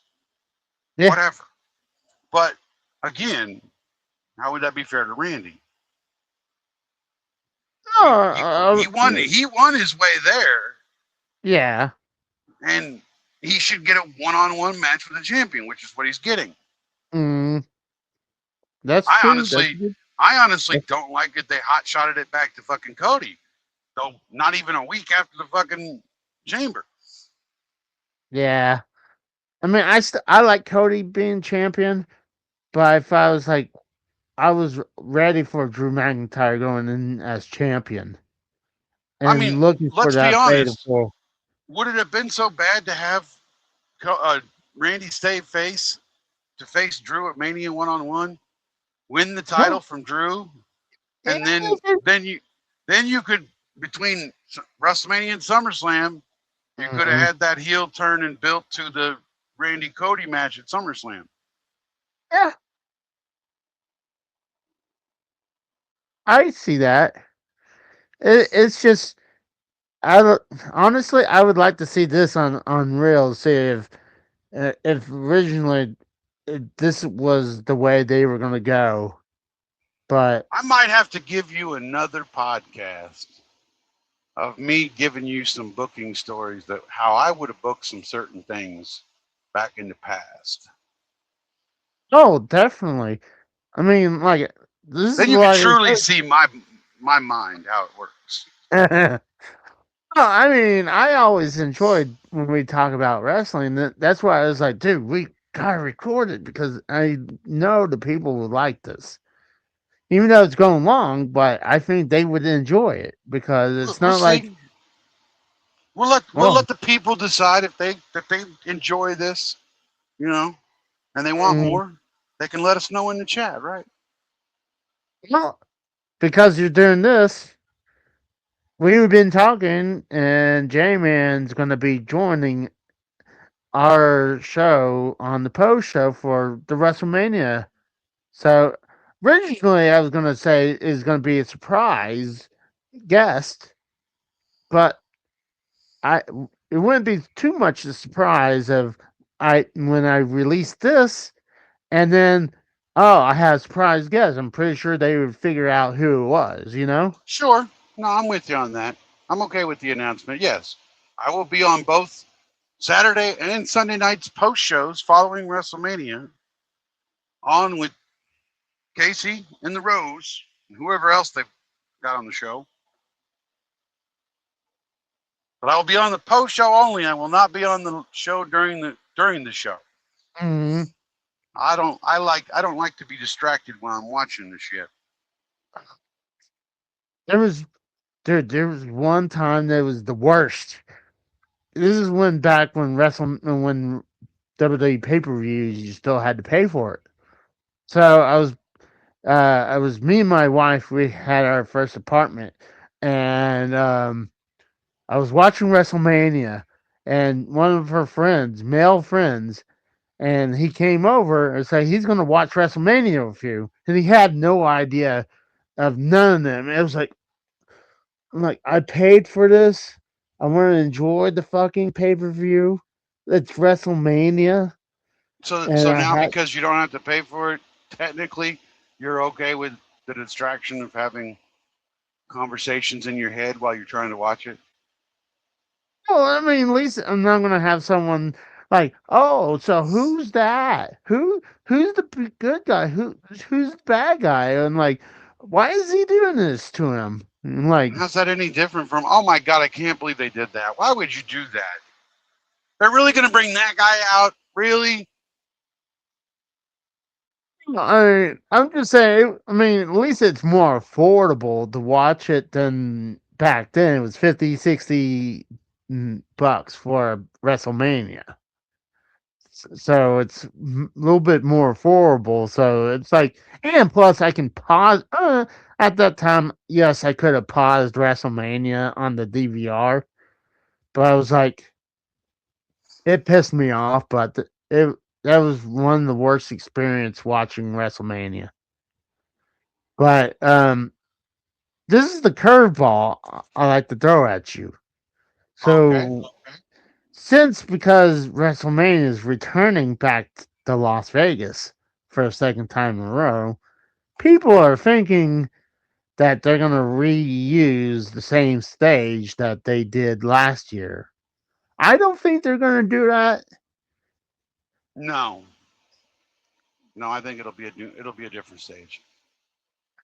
I'm just wondering if people probably would get upset. It's like, this is last year's stage, you know?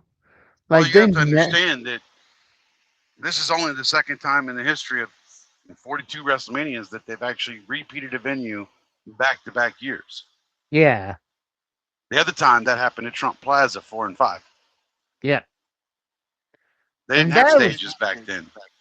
and that was different. Like, it had the WWF logo, and they were coming out of the curtain. They Right, didn't like I really said, have they didn't like, have a stage back then. yeah. But even Now when they you, have returned to venues, either whether it's New Orleans, whether it's Madison Square Garden, whether it's out in Los ooh, Angeles, even when they've returned to venues since they've been yeah, doing stages, the stages yeah. have always been different. The I don't only see one this that being any came, different from that. the only thing the New Orleans stage were similar, not completely similar. Even though WrestleMania 30 had the three X's, and then the other one had the WrestleMania, it was still kind of similar. But yeah, I agree. I think people would probably be outraged. It's like, this is the stage from last year. No, I don't Like, see that happening. I think it'll be something different. They yeah, have to, I agree. and I'm gonna bet, I'm gonna tell you this much: it'll be bigger, so they can Well, help that's, block the, so they can help block out the empty seats. yeah, they're like, they'll probably move everyone away. It's like, we're gonna upgrade your spot so we can get you away from the giant Titantron that's gonna block the Right. empty seats. But like, see, when the SmackDown came here last time I went to, um, I think I paid like the cheap, no, not the cheapest ticket, but it was still pretty good price for the pay. But I was literally behind the stage, so I was like I could still see the ring pretty good, but I was literally behind the Titantron. Like, I could see some people come through. Not obviously not into the gorilla position, but I was literally behind the stage. Like, like I couldn't see the wrestlers come out from the stage. So, like, at least last year, I think some of the fans were on top of the stage as seating. You're not going to see this year because the tickets are like, I think they only sold about 40,000 when last year was like 60,000 because of the pricing. I But haven't been to a Raw since 2009. oh wow, I'm never home well, that's on true. Monday. That's true. That makes a good point. I'm like, you're always on the road. Yep.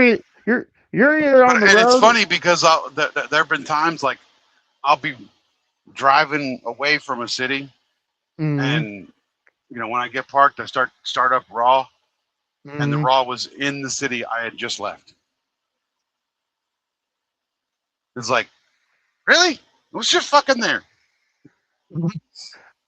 Well, I mean, nowadays, I mean, it wouldn't matter because I'm hearing those tickets are expensive as well too.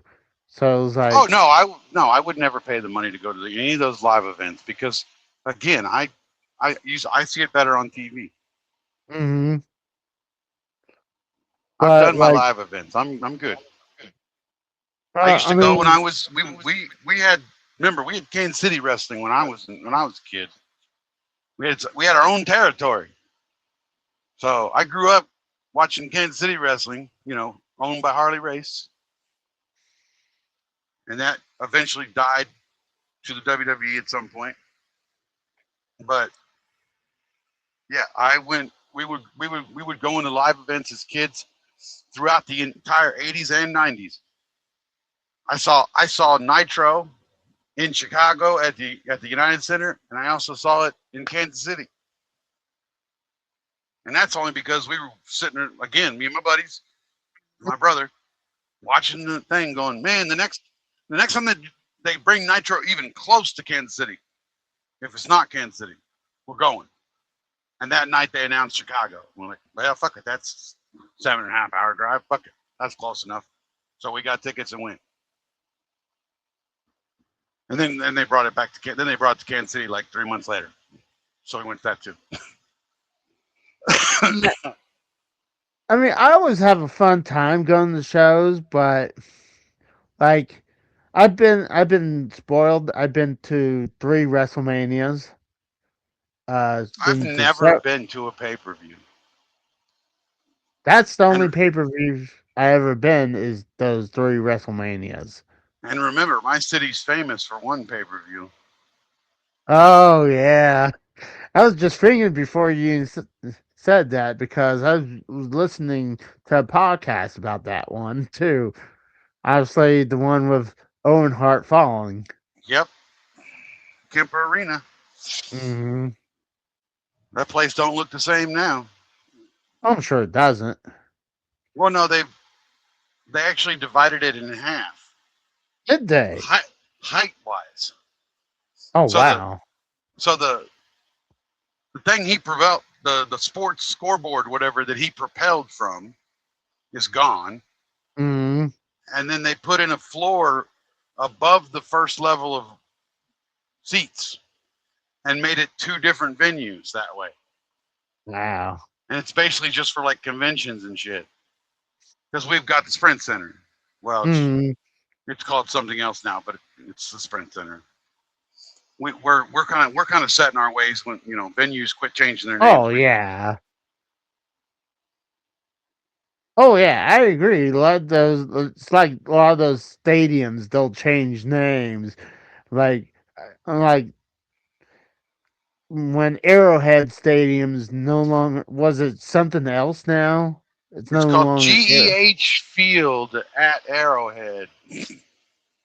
It's still Stupid. Arrowhead, Yeah, it's stupid. No, the worst but one is the worst one is the we have a music venue that's an outdoor venue in Bonner Springs, Kansas. yeah. It, all my life it was called Sandstone, and it has been called, I don't know, 15 different names since like the mid 90s. So like 30 years, it's been like called Mm. 15 different names. It seems like, but everybody in the city calls it Sandstone, or at I least all thought the you old were. people do. I thought you were gonna give me some generic or a really bad name like Dude White Stadiums, something like that. No, no, it's an outdoor venue with some seats and lawn, which I preferred the lawn back when I would go to concerts there, because you go there with your group of about 4 or 5 people, and by the end of the night, you got 30 new friends, and that's your new group on the lawn, all huddled together, hanging out. Can't do that in the seats. Well, God, it's been great talking. We definitely need to do this more often again. Well, Like, let's see how the people respond to this episode, and obviously to my appearances on the post show of WrestleMania. mm, yep. See how my predictions hold up. Uh, I was glad I kind of finally suckered you in with the artwork because I mean I figure if I would throw this in that maybe I would get you finally say yes It because I'm certainly like helped. because it was like uh, really liked it. I kind of have a future use for Saturday. Actually, I have the Saturday is Raw version, so that'll be what I'll be using. But I figured this would be great for tonight's show. So it was fun, bro. Are you this going up on YouTube? Yes, Ah, I got you. but And let me know when it posts, and then I'll try to be in the chat too. alrighty. Well, um, I do appreciate you coming on. It was a great show. So from for me, I am Casey Israel. And I'm I like J-Man from KC. and I appreciate coming on. So that is a wrap. Let's get the hell out of here.